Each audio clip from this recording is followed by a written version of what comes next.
तेजल हसबनीस मैदान पे। चलिए शुरुआत की है तेजल ने और एक ये गेंद हवा में, देखते क्या होता है फील्डर्स के पीछे। गजब शॉट, गजब शॉट। यशस्वी प्लेयर होण्यासाठी लागते ती मेहनत, सातत्य आणि प्रामाणिकपणा. हीच मूल्ये जपत रानडे रिअल्टर्स गेली 135 वर्ष बांधकाम क्षेत्रात आपली वेगळी ओळख निर्माण करत आहेत. आजच्या सिरीज मध्ये आपण भेटणार आहोत अशाच एका प्रेरणादायी चॅम्पियनला. Ranade realtors presents inspiring stories at home with champion.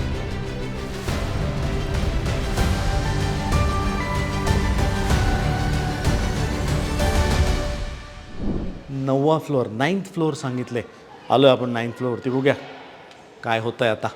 आहे का घरात? बघूया आपला आजचा चॅम्पियन. येस, इकडेच. हसबनीस तेजलच्या घरी घेऊन आला आज मी तुम्हाला. बघूया तेजल घरी आहे का. आपल्या ह्या शोची पहिली वुमन क्रिकेटर आहे. इंडिया खेळली आहे आणि अजून खूप खेळणार आहे. बघूया घरी आहे का, बघूयात. वाजली वाजली, बेल वाजली.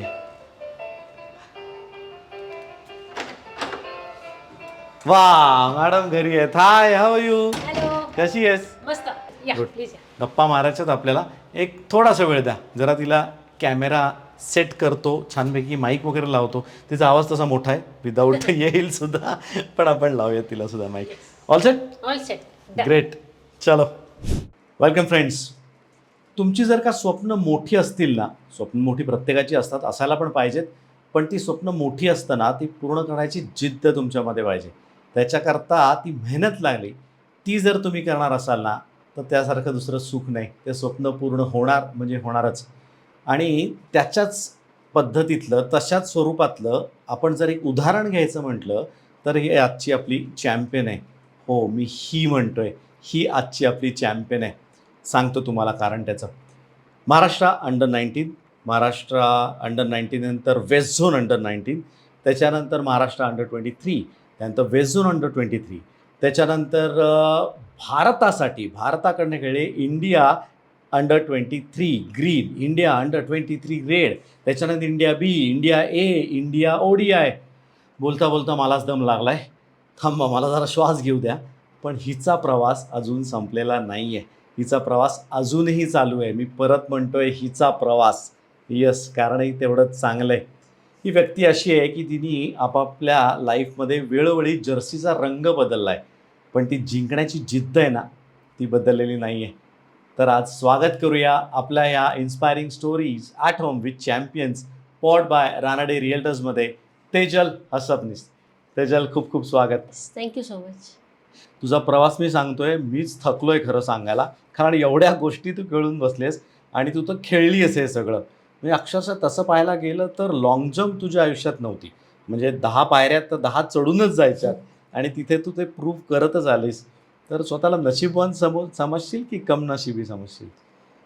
नशीबवान ऑब्व्हियसली. म्हणजे त्याला काय असं सेकंड थॉट द्यायची पण गरज नाही. बिकॉज आय फील जी जर्नी आत्तापर्यंत माझी राहिली आहे ती खूप लोकांचं स्वप्न असते. खूप लोकांचं काय, ते माझं स्वतःचंही स्वप्नच आहे. आणि ऑब्व्हियसली जर्नीला आत्ता कुठे सुरुवात झाली आहे, पण ह्या जर्नीनी जे मला माणूस म्हणून घडवले आणि आत्तापर्यंत ज्या लोकांना मी भेटत गेले, I feel I am just जेव्हा मी असं स्वतःची जर्नी मागे बघते तर I am just all grateful.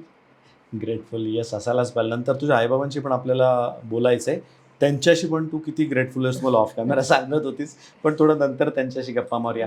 सुरुवात करूया तुझ्या क्रिकेटिंग करिअरपासून. बेसिकली मुलगी आणि क्रिकेट खेळते हे थोडंसं लेट 90sमध्ये पचनी पडणं थोडं अवघड होतं. तर याचं श्रेय कोणाला देशील तू? बाबा, आई, का कोच, का तुझे मित्रमंडळी, का स्वतःलाच? ह्याचं श्रेय ॲक्च्युली आईबाबांना. तर मी आयुष्यातली कुठली ॲक्टिव्हिटी केली त्याचं श्रेय त्यांना असणारच आहे. बट मोठा सपोर्ट होता माझ्या सोसायटी फ्रेंड्सचा. म्हणजे माझं जे बॅच आहे सोसायटीतली, तर ते सगळी मुलं समर हॉलिडेजमध्ये क्रिकेट खेळत असायची आणि मी त्यांना बाल्कनीतनं बघत असायचे. तर मी त्यांना एकदा मध्येच तुला थांबवतो. सगळी मुलं, एकही मुलगी नव्हती? नव्हती. तू एकटीच होतीस? गुड. नाही, ती सगळी मुलं होती. आणि मी जेव्हा फर्स्ट टाइम त्यांना अप्रोच केलं की मला पण तुमच्यात खेळायचं आहे, हां. तर त्यांनी मला विचारलं, हो चालेल. त्यांनी एकदा पण आश्चर्याची बाब अशी की एकाने पण डाऊट नाही घेतला. त्यांनी मला Accept विचारलं, केलं तुला तुला येतं का? हां. मग मी म्हटलं, मला नाही येत, पण तुम्ही शिकवाल का? तर त्यांनी हां. मला लिटरली रायटी का लेफ्टी, मग तुझा कुठल्या हाताने बॉल टाकू, कुठं बॅटिंगला कसं उभं आहे. त्यांनी शिकवली. सो हे सगळं त्यांनी मला Wow. हेल्प केली to Great. Understand the game. आणि हा. ऑब्व्हियसली सुरुवातीला आपण असं तसं फिल्डिंग मधनं सुरुवात झाली की फिल्डिंग आणि मग बॅटिंग, बट ऑब्व्हियसली त्यांचा एक खूप सपोर्ट या ह्यानी आहे की त्यांनी मला कधीच एक फेलो मुलगी और एक मुलगी आहे म्हणून जज नाही केलं. त्यांनी मला अच्छा. फेलो टीममेटचाच एक नेहमी हे म्हणजे दिले गटरीत treatment. बॉल पडला तरी तुला पाठवत होते घ्यायला, मुलगी म्हणून हो, सांगायचं अगदी, नको अगदी. जाऊ. उलटे बॉल घरी जर कोणाच्या गेले तर मुलगी असल्यामुळे कमी ओरडा कमी खायला शिव्या बॉल घ्यायला पडतील. मी जायचे. त्यांचा फायदा होता, स्वार्थ होता त्यामध्ये त्यांचा अगदी काही. अगदी. पण त्यानंतर तुझा प्रवास सुरू झाला शाळेमध्ये. तू शाळेमध्ये स्वतः टीम बनवलीस. खरं तर शाळेची कधीच टीम नव्हती, राईट? नव्हती. पीडीसीने पहिलीच टुर्नामेंट जी केली होती मुलींसाठी, त्याचा थोडा किस्सा सांग ना. हो, मग त्यांनी जसं टुर्नामेंट हे केली, आमच्या शाळेत लेटर आलं होतं, तर स्पोर्ट्स टीचरनी मला विचारलं की नक्की काय आहेत का मुली, तर त्यांनी पण ऑफ ऑल स्पोर्ट्स सरप्राइजेस. टीचरनी तुझ्याकडे यायचं कारण काय? क्रिकेट म्हणून तुझ्याकडे तू काय मधल्या नाही, मी- सुट्टीत खेळत असायचीच का? नाही, ऍक्च्युली मी शाळेत असताना एक 10 गेम्स तरी खेळायचे शाळेकडनं, जे आपले अच्छा. PGSS आणि झेडपीच्या ज्या ओ, स्पर्धा असतात बरं, इंटर बरं. स्कूल, हम्म, हम्म, हम्म. तर त्यात मी बाकी 10 गेम्स इतर खेळायचे. sports, इतर not sports, cricket. ज्यात क्रिकेट नव्हतं. बरोबर. पण त्यांना हे माहित होतं की मला आवड आहे किंवा मी सोसायटीत खेळते असं. तर मग जेव्हा आमची चर्चा झाली त्यावर, त्यांनी जसं माईकवर अनाऊन्स केलं, लिटरली 100 ते 120 मुली ट्रायल्स द्यायला आलेले. अरे वा, एवढी गर्दी सो झाली होती अहिल्यादेवी पहिल्याच सारख्या वर्षी. शाळेत ज्याचा वर्ग म्हणजे जो एक गट असतो तो 800 मुलींचा पट आहे. हा, हा. सो त्यातून 100-110 मुली ट्रायल्सला येणं आपल्या ते खूप मोठी खूप गोष्ट मोठी होती. गोष्ट आहे. मोठी क्रेज होती म्हणजे क्रिकेटची. अगदी अगदी. वा. आणि मग त्यातून टीम बनवली गेली. आणि ऑब्व्हियसली शाळेला स्वतःचं असं ग्राउंड नव्हतं, पण स्पोर्ट्स टीचर आणि इव्हन प्रिन्सिपल खूप सपोर्टिव्ह होते की त्यांनी बाकीकडनं हेल्प घेऊन मग आम्ही बाकीच्या शाळांच्या ग्राउंडवर खेळायला जात होतो. तुम्ही न्यू इंग्लिश स्कूलला यायचात खेळायला. Yes. ग्रेट. पण त्यावेळेस मॅचला फायनलला तू दंगा केला होतास ना? हो. भरपूर धुलाई केली होतीस तिथे. हो, ऍक्च्युली त्या ज्या 3-4 मॅचेस होत्या त्यात मी प्रत्येक मॅचला 90-100 असेच रन्स केले होते. अच्छा, out होतच नव्हतीस Out का तू? नाही झाले मी. ते काय ग्राउंड छोटं होतं का कसं? नाही, आम्ही Size किती शिंदे होता? हायस्कूलवरच खेळतो. ग्राउंड मोठं शिंदे होतं, हायस्कूलवरती पूर्ण पण size ground. ऍक्च्युली पेस मी लहानपणीपासून मुलांमध्ये फुल पिच आणि हाफ पिच खेळत असल्यामुळे मला पेस आणि प्लेसमेंट थोडंसं बेटर नॉलेज होतं. आणि मुलींच्या पेस तुला किरकोळ वाटत असेल त्यावेळेस, की हळू टाकतायत असं वाटायचं का? हा, मग खेळायला खूप सगळीकडे खेळायला यायला वेळ मिळत होता बॉल हा. माझ्यापर्यंत येईपर्यंत. So ते पण म्हणजे दुसऱ्याला स्ट्राईक, दुसऱ्या मुलीला स्ट्राईक देत होतीस का नाहीस? 6व्या बॉलला सिंगल काढायची आणि नाही, परत 6व्या बॉललाही बाउंड्री असायची. म्हणजे तुझे खरं तेव्हा स्टॅट्स काढले पाहिजेत आपल्याला शोधून की हो. किती बॉल मध्ये 90 आहे. मला वाटतं एक 10-20 बॉल मध्येच तू हो, 90. मला एवढंच माहिती की त्या 3 मॅच मध्ये 294 रन्स होते माझे. मला तो एक सेट असा माहितीये कारण की 294 केला होता 3 हो. मॅच मध्ये. आणि किती ओव्हरची मॅच असायची ती? आय गेस 15-20 काहीतरी. अच्छा, म्हणजे बऱ्यापैकी ओव्हर्स हम्म. होत्या. फुल पिच होती. हा. अरे वा, ठीक व्यवस्थित, गुड. पण त्यानंतर मग हे प्रोफेशनली आपण खेळावं किंवा करिअर म्हणून निवडावं असं कधी वाटलं तुला? खरं सांगायचं तर हा असं करिअर म्हणून मी खूप नंतर विचार केला, कारण मला लहानपणीपासून पायलट व्हायचं होतं. अच्छा. सो मी 11वी पर्यंत सायन्स घेतलेलं. 12वीत पण मी सायन्स ऑप्ट केलं होतं, पण प्रॅक्टिकलला तेव्हा परमिशन नव्हती मिळत कारण मॅचेसमुळे मी बाहेर असायचो. सो तेव्हा मला कॉल घ्यायला लागला की मला क्रिकेट हे मी सिरियसली बघते आणि मला ते प्रोफेशन म्हणून कंटिन्यू करायला आवडेल. आणि आय फील खूप कमी लोक असे असतात की ज्यांना स्वतःच्या आवडीचं काम करिअर म्हणून करता येतं. मी त्या लकी लोकांमधला एक स्वतःला मानते. आणि सो मग तिकडून मग पुढे क्रिकेटचे एक प्रोफेशन म्हणून सुरुवात झाली.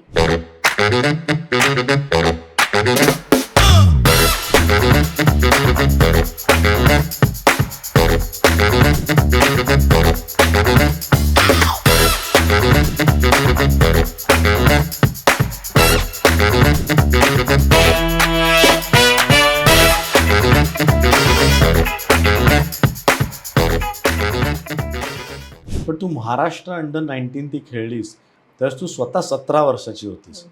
त्या वर्षी म्हणजे तुला पुढे अजून 2 वर्ष हो. अंडर 19 तुला खेळायला मिळालं, पण तू तिकडे थांबले नाहीस. मग 23 म्हणजे ती उड्या मारतच राहिलीस तू. पण जिथे जिथे खेळ तू खेळले, सुरुवात मला वाटतं फक्त तुझं पाहायला गेलं तर महाराष्ट्र किंवा इंडियन लेवलवरती तू कॅप्टन नव्हतीस. अदरवाईज तू अंडर 19 कॅप्टन मी बघून सांगतो हा, कारण तुझी कारकीर्द अक्षरशः लिहून काढायला लागली आहे मला. Under 19 at the age of 17 तू खेळलीस. अंडर 23 तू 3 वर्ष कन्झिक्युटिव्ह कॅप्टन होतीस. त्यानंतर महाराष्ट्राची परत कॅप्टन झाली T20ला सिनियरसाठी. आणि जिथे वेस्ट झोन खेळलीस अंडर 19 तिथेही तू कॅप्टनच होतीस. मग तू असं ठरवलंय का मला घ्यायचं तर कॅप्टन म्हणून घ्या तरच मी खेळणार, नाही तर मी येणार नाही? नाही, ॲक्च्युली असं ठरवलं नव्हतं गेलं, बट ऑब्व्हियसली असतं ना की एक ग्रोईंग अप मी बऱ्याचशा मॅचेस मीच लीड केल्यात, त्यामुळे तो गेम सेन्स वाईज जो मला हेल्प झालेला तो नक्कीच जशी लेवल मी वर जात होते तिकडं मला जे मी आधी शिकले त्याचा फायदा होत होता. पण कॅप्टन म्हटल्यानंतर कसं पाहायला गेलं तर जबाबदारी असते ती फक्त टॉसची नसते. टॉससाठी कॅप्टन नसतो, पण त्याच्यानंतरची ती म्हणजे मॅन मॅनेजमेंट जे आहे, खरं तसं बघायला गेलं तर captaincy is all about man management. तर त्याचं शिक्षण तुला कुठं मिळालं किंवा ते तुझ्या अंगवळणी कसं पडलं? मे बी माझं कम्युनिकेशन स्किल्स लहानपणीपासून खूप चांगले आहेत. मला लोकांची बिकॉज ऑफ कशामुळे आहे तुला असं वाटतं? मला आवड आहे, म्हणजे मी लोकांची क्रिकेट माझ्या टीममेटची पण मी क्रिकेट व्यतिरिक्त मला ऑफ फील्ड त्यांची माहिती किंवा त्यांना एखाद्या माणसाची थॉट प्रोसेस जर तुम्हाला जाणून घ्यायची असेल तर मला का हा प्रश्न खूप पडतो. सो मे बी माझ्यासमोर एखादी व्यक्ती XYZ कारणाने अशी वागली असेल, पण ती का वागली की नक्की ते आपल्याला जे दिसतं ते खूप सुपरफिशियल असतं. सो व्यक्तीला जाणून घ्यायचं असेल तर मग थोडंसं आपल्याला ॲक्शन मागे जाऊन त्या व्यक्तीची थॉट प्रोसेस क्रॅक करायला लागते असं मला वाटतं. सो त्यासाठी जे कॉन्व्हर्सेशन आणि कम्युनिकेशन लागतं ते मी करत होते. आणि जसं ऑब्व्हियसली तुम्ही मॅन मॅनेजमेंट बोललात, खूप इम्पॉर्टंट टॉपिक आहे, कारण आता पण माझ्या टीममध्ये असे असतात की आपण सगळ्यांना सेम ट्रीट नाही करू शकत. ऑब्व्हियसली प्रत्येकाचं अपब्रिंगिंग वेगळं असतं, प्रत्येकाचा कॉन्फिडन्स किंवा अप्रोच टुवर्ड्स गेम वेगळा असतो. सो काही लोकांना थोडंसं शेपटीवर पाय देऊन चावी मारून त्यांच्याकडनं परफॉर्मन्स काढून घ्यायला लागतो, हेच काही लोकांच्या खांद्यावर प्रेमाने हात ठेवून त्यांना समजून त्यांच्याकडनं परफॉर्मन्स करून घ्यायला लागतो. सो आय गेस हा एक तर होता कम्युनिकेशनचा भाग, आणि दुसरा अवेअरनेस स्वतःचा आणि समोरच्याबद्दलचा पण. कारण मी कधीच ॲक्शन्स जज केल्या नाहीत, कारण ॲक्शन खूप जज करत राहिलं तर मग आपल्याला व्यक्ती काय हे जाणून घेता येत नाही असं मला वाटतं. So may be behind the action मी जास्त विचार करत होते लोकांचा, आणि त्याचा मला लीड करताना फायदा झाला. सुपर. पण ॲज अ कॅप्टन तुला असं कधी कमीपणा वाटला नाही की मी कॅप्टन आहे, मी कशाला तिला जाऊन समजवू, की तिचा दिवस आज खराब आहे तो मी जाऊन कशाला तिची मनधरणी करू, किंवा तिला कशाला ताई ताई करू, बाबा तू आहेस तू आहेस तू आहेस, असं कधी तुला वाटलं नाही? नाही, ॲक्च्युली मला असं वाटतं की त्यात कॅप्टन किंवा मीपणा नसतो, कारण मला ॲट द एंड मी जी टीम लीड करते ती मी at the end last goal जे असतं ते चॅम्पियनशिप जिंकणं असतं. सो जे जिंकण्यासाठी करायला लागतं त्या गोष्टी होत्या की कम्युनिकेशन मी बेटर करणं किंवा मी त्या प्लेअर बरोबर रॅपो डेव्हलप करणं. मग जेव्हा गोल टीमचा आणि गोल स्वतःपेक्षा खूप मोठं आहे, मग तिकडं या गोष्टी आय फील मॅटर नाही करत. त्याला काही फरक पडत नाही त्यामध्ये. Super, amazing. पण जेव्हा जेव्हा तू कॅप्टन म्हणून खेळलेली आहेस त्यावेळेस ऑब्व्हियसली तुझा स्वतःचा परफॉर्मन्स पण चांगला राहिला आहे, त्याबद्दल वादच नाही. पण तू कधी प्रेशर नाही घेतलेलं असं मला दिसलं, म्हणजे तू कॅप्टन आहे म्हणून त्याची कॅप्टन्सीचं प्रेशर, तो दबाव कधी तुझ्यावरती जाणवला नाही खेळताना? नाही, कारण मी स्वतःला अजूनही हेच सांगते की मी जेव्हा बॅटिंग करते तेव्हा मी बॅटर आहे, तेव्हा मी कॅप्टन नाही. माझा कॅप्टनशिप हा रोल जो असतो हा मे बी फील्ड प्लेसमेंट करताना, पण हे पण मी फिल्डिंग करताना त्या पर्टिक्युलर बॉलला मी फिल्डरच आहे. सो मला तो स्विच ऑन आणि स्विच ऑफ करता यायला लागला. ऑब्व्हियसली थोडंसं इनिशियली माझी तारांबळ उडायची, कारण की थोडंसं डिफिकल्ट जातं to bifurcate things. But I feel की जेव्हा मी एक काम करत असते प्रेझेंटमध्ये राहणं खूप इम्पॉर्टंट आहे. सो ॲज अ फिल्डर मी प्रेझेंटमध्ये राहून बॉलच अडवणार आहे, तेव्हा मी कॅप्टनशिपचा किंवा मी तेव्हा बाकी इतर गोष्टींचा विचार नाही करत. सुपर. म्हणजे आलेला बॉल त्याच्या मेरिटवरती Merit- खेळणं किंवा अडवणं यावरतीच तुझं जास्त भरोसा आहे. Great, super. फार वेगळा कॉन्सेप्ट कर तू कॅप्टन म्हणून मला दिलास. तसं पाहायला गेलं तर मी बरेच वेळा हे बोलतो की cricket is about B square, म्हणजे double Bs, bat and ball. पण तुझ्या बाबतीत मला अजून एक बी तिथे ॲड करायचा आहे, कारण बी क्यूब म्हणूया त्याला, बॅट बॉल अँड ब्रेन. पण तू जे ब्रेन सुद्धा त्याच्या पाठी लावतेस त्याच्याकरता काय वेगळं डाएट, वेगळा आहार घेतेस का, की त्याचे डोकं लावतेस तू, तर त्याला फीड कुठनं करतेस? ॲक्च्युली आहे ना, ह्याचं क्रेडिट मी अतुल गायकवाड सरांना देईन, कारण लहानपणी मी त्यांच्याबरोबर प्रॅक्टिस करत होते. सो नेहमी बोलताना ते स्किल आणि टेक्निकबद्दल तर बोलायचेच, बट त्यांनी 2 असे ॲस्पेक्ट माझ्या आयुष्यात आणले ज्यावर कधीच कोणी बोलत नव्हतं. It was mental and tactical aspect of the game. So I feel 5 aspect important असतात क्रिकेटसाठी. One is skill, technical part झाला. सो त्यांनी मेंटल इमोशनल अवेअरनेस जो असतो तो पण आणला, कारण बाकी 2 फिटनेसवर आपण सगळे काम करतो, स्किलवर करतो, टॅक्टिक्सवर करतो. पण मेंटल आणि इमोशनल फॅक्टर्स असे आहेत ना की ते अवेअरनेस नसेल ना तर तुम्ही ते ग्रो नाही करू शकत. सो त्यांनी फक्त एक असं असतं ना की त्यांनी सुरुवात केली, मग तिकडून माझी आवड आणि क्युरिओसिटी वाढत गेली त्या गोष्टी रिलेटेड. सो मी पुस्तक वाचणं असेल किंवा साधं स्वतःला बसून इमोशन्स टॅप करणं असेल की आत्ता मी XYZ गोष्ट माझ्याबरोबर घडली आहे, तर त्याचा मला राग आलाय, पण खरंच राग आलाय का वाईट वाटले? मग वाईट वाटलंय तर ते माझा इगो हर्ट झालाय म्हणून मला वाईट वाटलंय का ते खरोखरच चुकीचं घडलंय आणि मग ते जर तसं घडलंय तर त्यात माझ्या हातात काय आहे का आता? जर नसेलच तर मग मी इमोशनली त्याला केटर करायची गरज आहे का? So Wow. अशा प्रकारचा जो एवढा बेस डीप असतो. जाऊन त्याचा अभ्यास विचार करतेस. येस नक्कीच. सुपर. पण अतुल सरांना ज्यावेळेस तू भेटलीस त्यावेळेस तुझं एज काय होतं? 13-14 वर्ष. मग 13व्या वर्षीच्या मुलीला या सगळ्या गोष्टी कळत होत्या what he was talking about? मला सगळ्याच कळत होत्या, मी असं नाही म्हणणार, बट मला हे नक्कीच कळत होतं की जेवढं मला आत्ता माहिती आहे त्याच्यापेक्षा मला अजून खूप काही शिकायचं आहे. So Wow. एक चांगलं असं आहे की आई वडिलांकडनं मला लहानपणीपासूनच शिक्षणाची आणि अभ्यासाची आवड त्यांनी निर्माण जी माझ्यासाठी केलेली, त्याचा फायदा मला असा झाला की क्रिकेट व्यतिरिक्त मला गोष्टींचा अभ्यास करायला आवडायचा. सो त्यांनी मला खूप मदत झाली, कारण पुस्तक वाचणं असेल किंवा लेटचे स्पोर्ट्स सायकोलॉजी किंवा मेंटल किंवा न्यूरोसायन्स रिलेटेडच्या ज्या गोष्टी आहेत ज्या मी आत्ता अभ्यास करते ते मी मे बी मला तेव्हा कळत होतं त्या प्रमाणात पण मी वाचत होतेच. तिथपासनं खरं तुझी Yes. सुरुवात झाली. ते अभ्यासाचं गणित अजूनही चालू आहे तुझं. BBA केलंय, MBA केलंय, ग्रॅज्युएशन केलंय, तर ते चालूच आहे साईड बाय साईड दोन्ही ती ट्रॅकवरती गाडी. हो, मला ॲक्च्युली असं नाही म्हणणार मी मला अभ्यास करायला आवडतं, बट मला नॉलेज काय म्हणतात नॉलेज प्राप्त करायला मला फार आवडतं की I am very curious as a person. So मला बिहाइंड द गोष्टी मग ते काही पण असेल की आता आपण नॉर्मल चर्चा करत असतो आणि मग आता काहीतरी झालं आणि टेम्परेचर जर बदलले, ढग आले, तर मी त्याचाही विचार करायला मला वाटतं की अरे मग आता काय, आता पाऊस येणार आहे का किंवा हे का वा. कशामुळे आपल्याला बदल जाणवत आहेत. बरं. सो येस, मी तशी क्युरियस व्यक्ती आहे त्यामुळं. गुड. असं पाहिजे, क्युरिओसिटी असायला पाहिजे आयुष्यामध्ये. पण या सगळ्याच्या आता बऱ्याच छोट्या मुली तुला पाहतायत, ऑब्व्हियसली तू आयडल आहेस त्यांची. तर त्यांना जर सांगायचं झालं की तू महाराष्ट्रात खेळत होतीस, म्हणजे तू कन्सिस्टन्सी तुझी खूप छान होती. 17व्या वर्षी तू 19 रिप्रेझेंट केलं स्टेटला. तेव्हापासून आजपर्यंत तू स्टेटला रिप्रेझेंट करतेस, म्हणजे तिथं सातत्य तू दाखवलं, ती कन्सिस्टन्सी खूप चांगली आहे. पण ज्या वेळेस तू महाराष्ट्राचं ड्रेसिंग रूम सोडून इंडियाच्या ड्रेसिंग रूममध्ये गेलीस, खरं त्यामध्ये जास्त आम्हाला इंटरेस्ट आहे की पहिल्यांदा तू ज्यावेळेस स्मृती मानधनाच्या अंडर खेळली, ती कॅप्टन होती तुझी, हो. राईट? तुझा डेब्यू झाला त्यावेळेस. कुठली सिरीज होती, मॅचेस कुठे होत्या, त्याच्याबद्दल थोडं खरं माहिती पाहिजे. मी आमच्या मॅचेस न्यूझीलंड विरुद्ध होत्या आणि अहमदाबादला आम्ही खेळत होतो. Okay. सो त्या 3 मॅचची सिरीज होती ती तिकडे होती. आणि funny or I don't no असं एक कोइन्सिडन्स असा आहे की मी माझा अंडर 19चा डेब्यू पण स्मृती अंडरच केलाय महाराष्ट्राकरता. मी अंडर 19 वेस्ट झोन किंवा मी जे आतापर्यंत जे बऱ्यापैकी सगळे डेब्यू केले ते मी स्मृती अंडरच केलेले. तो कम्फर्ट होता तुला की चला स्मृतीच्या अंडर खेळायचंय? हा, कम्फर्ट म्हणजे कसं असतं ना, ऑब्व्हियसली मी ती असेल, राधा होती, जेमी, मी ह्या लोकांबरोबर लहानपणीपासून खेळत आलेले. सो तो एक कम्फर्ट म्हणण्यापेक्षा नोन फेसेस होते. ओके. ऑब्व्हियसली प्रेशर किंवा एक थोडंसं एक काय म्हणतात पोटात थोडेसे हे होतेच की आता, कारण की नवीन एन्व्हायरमेंट होतं, नवीन सिस्टीम असते. But at the same time मला माझ्या प्रिपरेशन्सवर कॉन्फिडन्स होता, सो ज्यांनी मला हेल्प केलं. थोडं पाठी जाऊ परत. कॉल कसा आला, तू कुठे होतीस, कधी कळलं आपण इंडिया रिप्रेझेंट करतोय?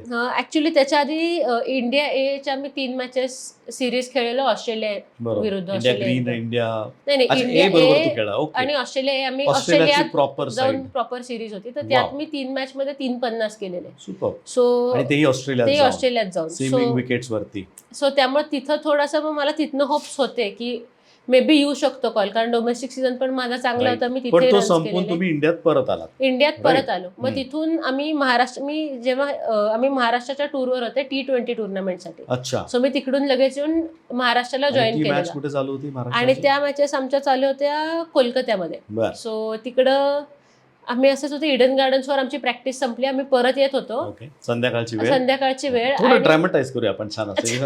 आणि मग काही नाही, मी फ्रेश वगैरे झाले. रूम मध्ये होतीस आणि मी फोन माझा उलटा सायलेंटवर ठेवून दिला अच्छा. आणि मी माझं काहीतरी लॅपटॉपवर काम करत बसले. ओके. अचानक माझी टीममेट नॉक करत आली, अरे तुला माहितीये का टीम डिक्लेअर, कॉंग्रॅच वगैरे. अचानक खूप माहोल कोण झाला. आलं सांगायला? कोण सो आलं तुला? श्रद्धा पोखरकर म्हणून एक टीममेट होती, तर ती आली आधी. मग माझे टीममेट्स मुक्ता वगैरे हे सगळे लोक झाले आणि तुला डायरेक्ट कॉंग्रॅच्युलेट करायला हा, लागले. तुला आणि- काही माहिती नाही याबद्दल. आणि मला मी 2 मिनिटं असं होते की काय झालं, ती टीम ऑफिशियली डिक्लेअर झाली, कारण मी अच्छा. जर्सी नंबर वगैरे दिले होते. हो, बट बर. मला हे माहिती नव्हतं की ऑफिशियली टीम आले Official, किंवा हा. हे. सो मग मी तेव्हा त्यांच्याकडनं मला ऍक्च्युली पहिले कळलं, आणि मग मी नंतर फोन बघितला तर मला ग्रुपमध्ये पण ऍड केलेलं किंवा मला मिस कॉल्स पण बरेच होते. हो, तुला मेसेज आले होते आणि फोन आला होता मग already. त्यांनी काय नाही, मस्त केक वगैरे आणला, कारण ऑब्व्हियसली आम्ही सगळे पण एक 8-10 वर्ष आम्ही एकत्र खेळतो. हो. सो ते पण लोक माझ्यासाठी खूप खुश होते आणि हे मला त्यांच्याकडे बघून ते जाणवत होतं. So it was obviously special feeling. त्यानंतर पहिला फोन कोणाला केला? आई बाबा व्हिडिओ कॉल ते दोघं तर मग खूप त्यांना तर इमोशनल अगोदरच होते. कळली असेल ना त्यांना तुझ्या? माहिती होती. सो त्यांचेच मिस कॉल होते. तर मी आधी टीममेट्सना भेटून मग पहिला कॉल त्यांना केला. मग का ते फोन खूप करताय? की मग ते खूप इमोशनल होते. बाबा तर जस्ट बँकेतून आलेले. सो ऑब्व्हियसली एक स्पेशल फिलिंग होतं आणि ऍक्च्युली मी खूप नम होते त्या सिच्युएशनला आणि कसं रिॲक्ट करायचं तुला हा कळत मग मला नव्हतं का? कळत नव्हतं हाऊ टू रिॲक्ट. बट मग मी फक्त त्या सगळ्यांचे रिॲक्शन बघूनच मी खूप खुश होते. थँक्यू थँक्यू थँक्यू म्हणून तू तेवढंच कर. पण तुला स्वतःला आत्ता काय वाटलं म्हणजे आज रिअलाइज झालं किंवा तुझा हा सगळं ते 2 तास गेले असतील, झोपण्याची तयारी झाली असेल तुला, बिफोर गोईंग बेड तुला काय वाटतं की आपण आता इंडिया खेळणार आहोत? Everything just felt surreal. म्हणजे आपण असं असतं ना की ज्या गोष्टीसाठी आपण एफर्ट टाकलेले असतात किंवा मॅनिफेस्ट डे अँड नाईट आपण त्या गोष्टीचा विचार करत असतो. सो जेव्हा ती गोष्ट खरंच आपल्याला मिळते तेव्हा मला माहिती इमोशन्स आपण कसे चॅनलाइज करतो. So I was very grateful. I was numb but at the same time everything was just surreal.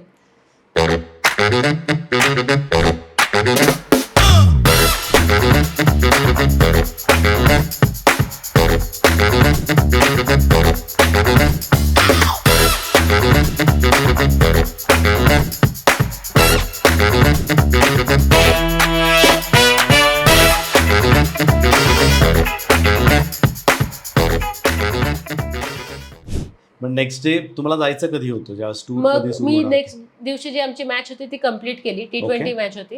So आम्ही ती जिंकलो महाराष्ट्राची मॅच आणि मग मी त्या संध्याकाळी फ्लाय मग केलं. तुला जॉईन व्हायला लागलं? हा मग त्यानंतर Okay. मी अहमदाबादला आले. मग अहमदाबादला आल्यानंतर रूममेट कोण होता? नाही आम्ही सिंगल ऑक्युपन्सी. Single occupancy. हो. ती अगोदर महाराष्ट्रात पण होती त्याच्या अगोदर का तिथे तुम्ही रूम शेअर तिथं रूममेट्स होते. अच्छा. पण इथे मग कसं होतं की एकटीच मी राहतेय आणि प्रिपरेशनला जास्त वेळ मिळाला? हो म्हणजे सर्वात पहिलं म्हणजे इंडियासाठी मी आली आहे म्हणजे तो बॉक्स ग्रुप मध्ये गेल्यावर तो बॉक्स होता. सो ऑब्व्हियसली जर्सीज काढून सो जर्सी मी आधी पहिल्यांदा जाऊन बॉक्स उघडला तर त्यात ऑब्व्हियसली जर्सीज होते. सो इट फेल्ट रिअली असं असतं ना की तो ब्लू जर्सीचा तो एक फील असतो तो नक्कीच खूप वेगळा असतो आणि आय वॉज जस्ट व्हेरी काय हॅपी. नंबर मागितला होतास तेव्हा? मी 23. 23. अजूनही तोच 23? नाही आता 52 नाही. अच्छा 52 आता चेंज झालाय पण 23 त्यावेळेस मिळाला होता. हो. You are happy? Yes definitely. मग तो जर्सी बघून परत फोन केला घरच्यांना? जर्सी बघून मग हो जर्सी घालून मग मी त्यांना फोटो पाठवले. मग थोडा वेळ मी फोन साईडला ठेवून I was just trying to sync ते सगळ्या Sync in, प्रोसेस मी yes. सिंक करायला कारण की नेक्स्ट दिवशीपासून प्रॅक्टिस होती आणि अच्छा. ऑब्व्हियसली तिथं पोचणं हे माझं गोल ड्रीम होतं. बट जसं ॲज अ पर्सन मी खूप काय म्हणते इमोशनली एका ह्याच्यात नसते. चांगलं वाईट दोन्ही मी बॅलन्स करते. सो मे बी माझा नेक्स्ट मी थोडा वेळ स्वतःला दिला अर्धा तास असेल but from then onwards I was like what next now I am here for certain job. बरोबर. So what is my role. मग मी त्या how to approach those thing. कारण आता एकदा कॉलअप आलाय पण तिकडून पुढं to win matches for the country is ultimate goal. बरोबर. सो मग त्या हिशोबाने मी प्रोसेस आणि ती तर सेकंडरी गोष्ट आहे. पहिले to get yourself into playing 11 right. हा तुझ्या मागचं ध्येय असेल ना कारण Right. अजून तू 15चा स्क्वॉड डिक्लेअर झालाय अजून टीम तर नाही डिक्लेअर झाली तर त्याच्याकरता एफर्ट्स काय लावले? त्याच कोच कोण होतं?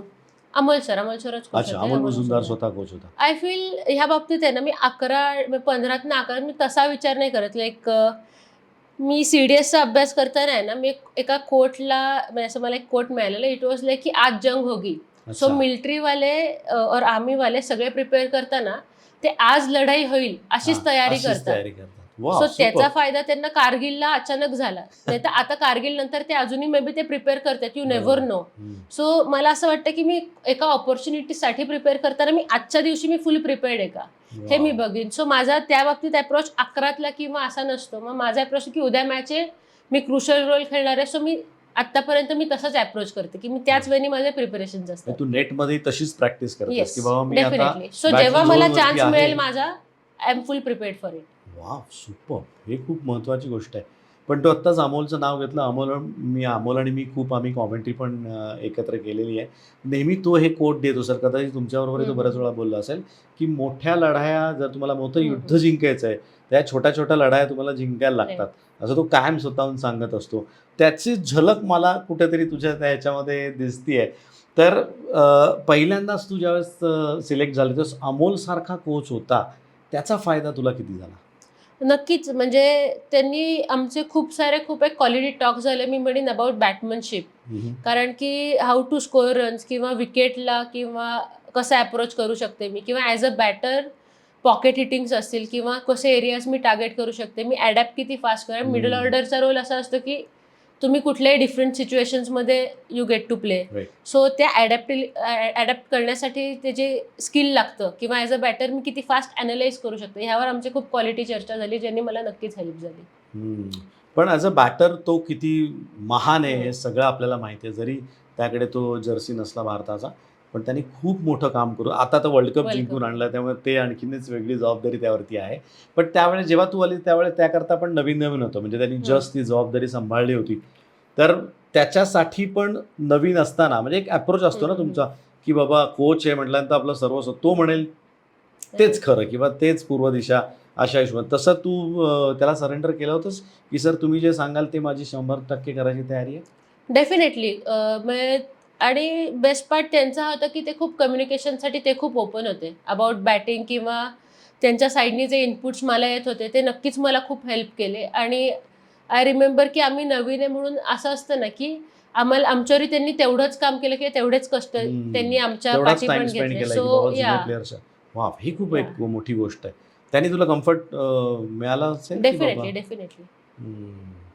मग आता येऊयात, आदल्या दिवशी कॉल आला की उद्या मॅच आहे आणि तेजल भाई तुम्ही खेळताय, तर तो किस्सा काय होता? कुठे होतीस? कधी कळलं? आम्ही टीम बस मधनं परत येत होतो. अच्छा, प्रॅक्टिस प्रॅक्टिस होती. ती पहिली मॅच होती?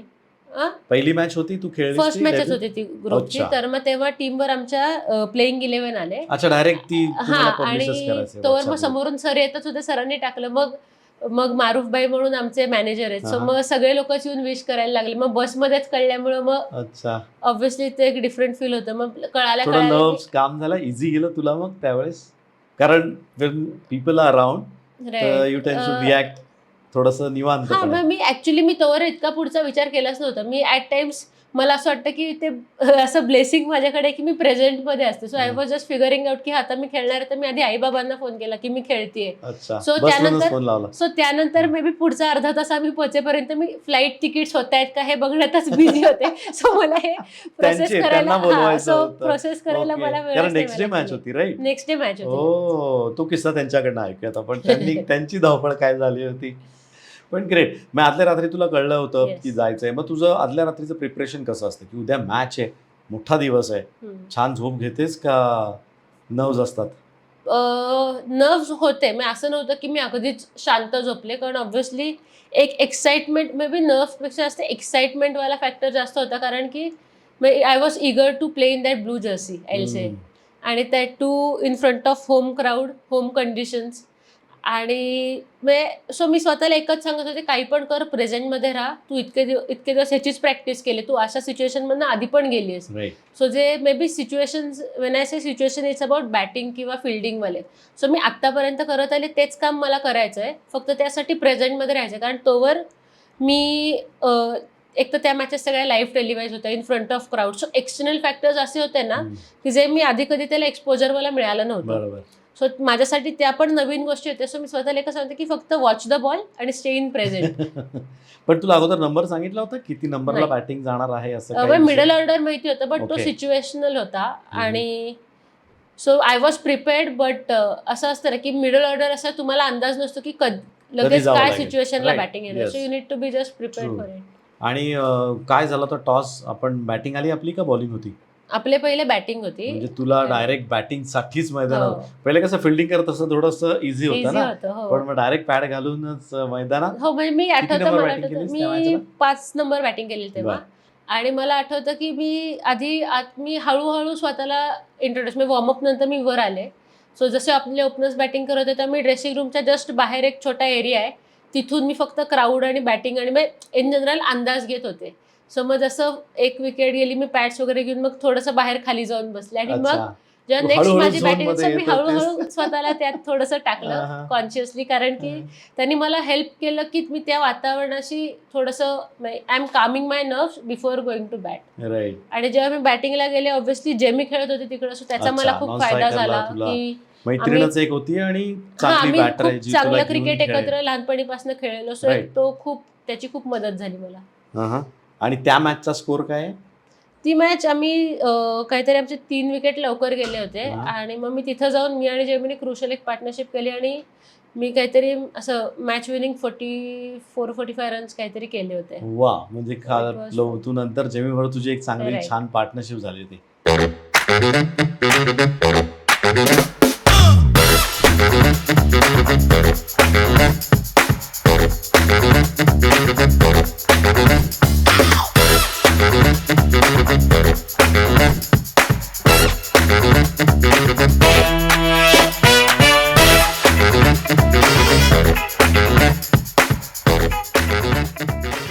खरं त्या मॅचला आपली जरा वाताहतच झाली होती ना. 90ला वगैरे मला वाटतं काहीतरी 4-5 विकेट गेल्या होत्या आणि मग तू आली होती आणि तुझा हायेस्ट होता हो. त्या इनिंगला. बाकीच्यांचं काय, रन्स कोणीच नव्हते केलं तेव्हा? सुरुवात एकदमच खराब झाली होती आपली.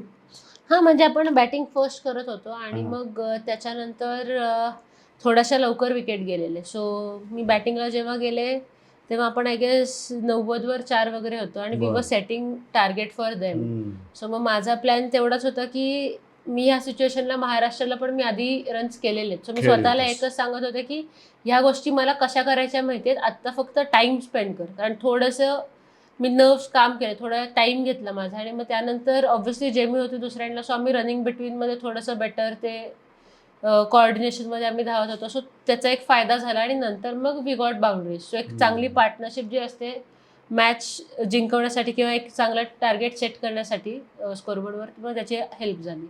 पण त्याच्या अगोदर तू ऑस्ट्रेलियामध्ये खेळली होतीस, आय अंडरस्टँड. पण इंडियामध्ये फॉरेन अपोनंट बरोबर तुझी पहिलीच मॅच होती. हो. आणि तेव्हा जसं तू म्हटलं, लाईव्हचा तो माहोल असतो, ॲटमॉस्फिअर असतं, मॅच लाईव्ह दिसणार होती, पब्लिक ऑब्व्हियसली असतंच ग्राउंडवरती. तर तो एक्सपिरियन्स जरा आपल्या सगळ्या नव्या मुलींना सांग ना, की बॅटिंगला तू गेली तर तसं पाहायला गेलं तर 4-5 विकेट लवकर गेल्या होत्या, 90च झाल्या होत्या. ते प्रेशर होतं का जाऊन द्यायचे का थांबायचे एवढं डोक्यात? नाही, प्रेशर डेफिनेटली असतंच, पण त्याबरोबर क्लॅरिटी पण होती. आय फील की प्रेशर नेहमी असणारच आहे, पण क्लॅरिटी खूप इम्पॉर्टंट. जसं तुम्ही बोलात की मारायचं आहे का ठेवायचं आहे, हा जो अप्रोच आहे, तर मी स्वतःला आधी सांगितलं होतं की मी टाइम घेणं अफोर्ड करू शकते, कारण ओव्हर खूप शिल्लक गुड होते. चॉईस. सो मग त्यामुळे मी स्वतः एवढं सांगितलं की ठीक आहे, थोडासा टाइम स्पेंड केला तर चालेल. आणि ऑब्व्हियसली तुम्ही एक्सटर्नल फॅक्टर्स असे म्हणताय, जसं की क्राऊड असेल किंवा कॅमेरेज असेल, कारण ऑब्व्हियसली मी आत जाताना पण माझ्या समोरून एक कॅमेरा जात आहे. सो मी स्वतःच्या व्यतिरिक्त छोटंसं एक नाव लिहून गेलेले, कारण की एक पीसफुल वॉरियर नावाचा एक मूवी आहे जो मला आवडतो. ओके. सो त्यात तो 2-3 प्रश्न विचारतो की व्हॉट टाइम इट इज, तर नाव, कारण it is very important. So मग तो एक नाव माझ्या डोक्यात, तो मी स्वतःला क्लू असा देऊन ठेवलेला की मी आणि ते तू बघून हातावर लिहून इथं लिहून घेतलं घेतलं, छोटंसं पेननी लिहून ठेवलेलं. सो ते मला हेल्प करत होतं प्रेझेंटमध्ये राहायला. सो जेव्हा कधी मी खूप अशा एक्सटर्नल गोष्टी बघत होते, क्राऊड किंवा कॅमेरेच्या समोर न गेले, मी फक्त ते मला रिमाइंड करायचं की टू स्टे इन प्रेझेंट, कारण मी आत्ता इथं ॲज अ बॅटर मी रन स्कोर करायला आहे. सो मग त्यासाठी लागणाऱ्या गोष्टींमध्ये माझे थॉट्स एंगेज मी करायला लागले. सो मग बॉलर्स बघणं असेल किंवा बॉल जास्त बेटर वॉच करणं. सो एकदा माझा फोकस त्या गोष्टींवर गेला की मग मला बाकीच्या गोष्टींचा तेवढा फरक नव्हता पडत. पण कधीतरी मग एकदम आपल्याला असं वाटायचं, मग it actually help me to stay in that zone. Terrific. जेमेमाने पण बघितलं हातावरती तू लिहून आणलं होतं, काही तिला दाखवलं तेवढं मोठं नव्हतं. पण ही चांगली गोष्ट आहे, तू लोकांना सांगू शकतेस की तुम्ही असं काहीतरी एक डोक्यात ठेवून घेतं. नाव म्हणजे काय, ते प्रेझेंटमध्ये राहा, play ball as per it's merit, हे महत्त्वाचं आहे. अगदी बॉल शेवटपर्यंत पाहणं असेल किंवा तसं खेळणं असेल, फार मोठी गोष्ट आहे. आणि पहिल्या मॅचला हे करू शकणं ही त्याच्याहून थोडीशी जास्त मला वाटतं तुझी उपलब्धी, म्हणजे that is your biggest achievement. पण येऊयात नंतर सेकंड हाफकडे. मॅच तर आपण काय ती जिंकलो होतो, राईट. नंतर मग फिल्डिंग करायची होती. मग त्या फिल्डिंगच्या वेळेस व्हॉट इज इझी की चला माझे रन झाले, थोडा कॉन्फिडन्स वेगळा येतो ना अशा वेळेस? हो, ॲक्च्युली कॉन्फिडन्स तर होता, कारण ऑब्व्हियसली एक डिसेंट टार्गेट आम्ही सेट केलेलं बोर्डवर. But at the same time खूप नवीन गोष्टी आहेत, जसं की रोपवर फिल्डिंग करताना मागे क्राऊड आहे, किंवा उलटं बॅटिंग करताना मला असं वाटलं होतं की आपण आपल्या झोनमध्ये होतो. सो तेवढं मला नोटीस गोष्टी होत नव्हत्या जेवढ्या फिल्डिंगला उभं राहिल्यावर नोटीस होतं. जास्त त्रास फिल्डिंगला झाला. त्या मोमेंटमध्ये मला फिल्डिंग करताना स्वतःला त्या झोनमध्ये ठेवणं जास्त चॅलेंजिंग वाटलं. But Day it night was match होती फन. ही? Day night day night match होती. आणि तो लाईटचा तो लाईट किंवा सनसेटच्या वेळी आमची जस्ट फिल्डिंग आलेली. ट्वायलाइट झोन मध्ये so, तो एक yeah, त्रास so- होऊ शकतो. पण तिथे कसं मॅनेज केलंस?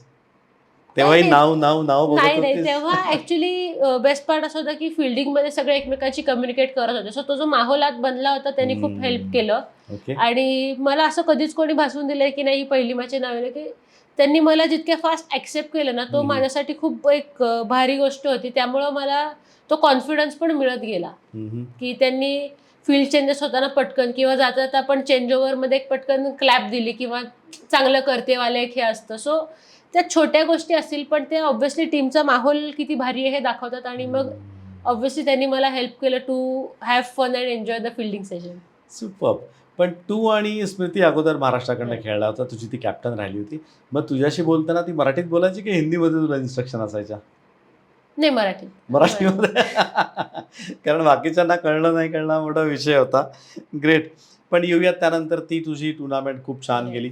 त्याच्यानंतर आयर्लंडची टुर्नामेंट, तिथे पहिला 50 तुझ्या नावावरती आहे T20 इंटरनॅशनलमधला. तर त्याचा थोडा किस्सा पाहायचा. आणि तिथे मला असं वाटतं तू आळशी खूप झाली होती त्या मॅचला.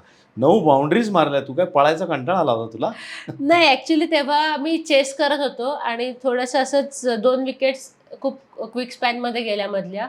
सो इनिशियली प्लॅन असा होता की तो चेस तर होणार होता, फक्त थोडासा टाइम घेणं. कारण जेव्हा पटकन 2 विकेट जातात तेव्हा खूप इम्पॉर्टंट असतं की समोरच्या साईडला मोमेंटम असतं तर थोडंसं रिस्पेक्ट देऊन तो मोमेंटम आपल्याकडे आणणं आणि न्यूट्रलाइज करणं.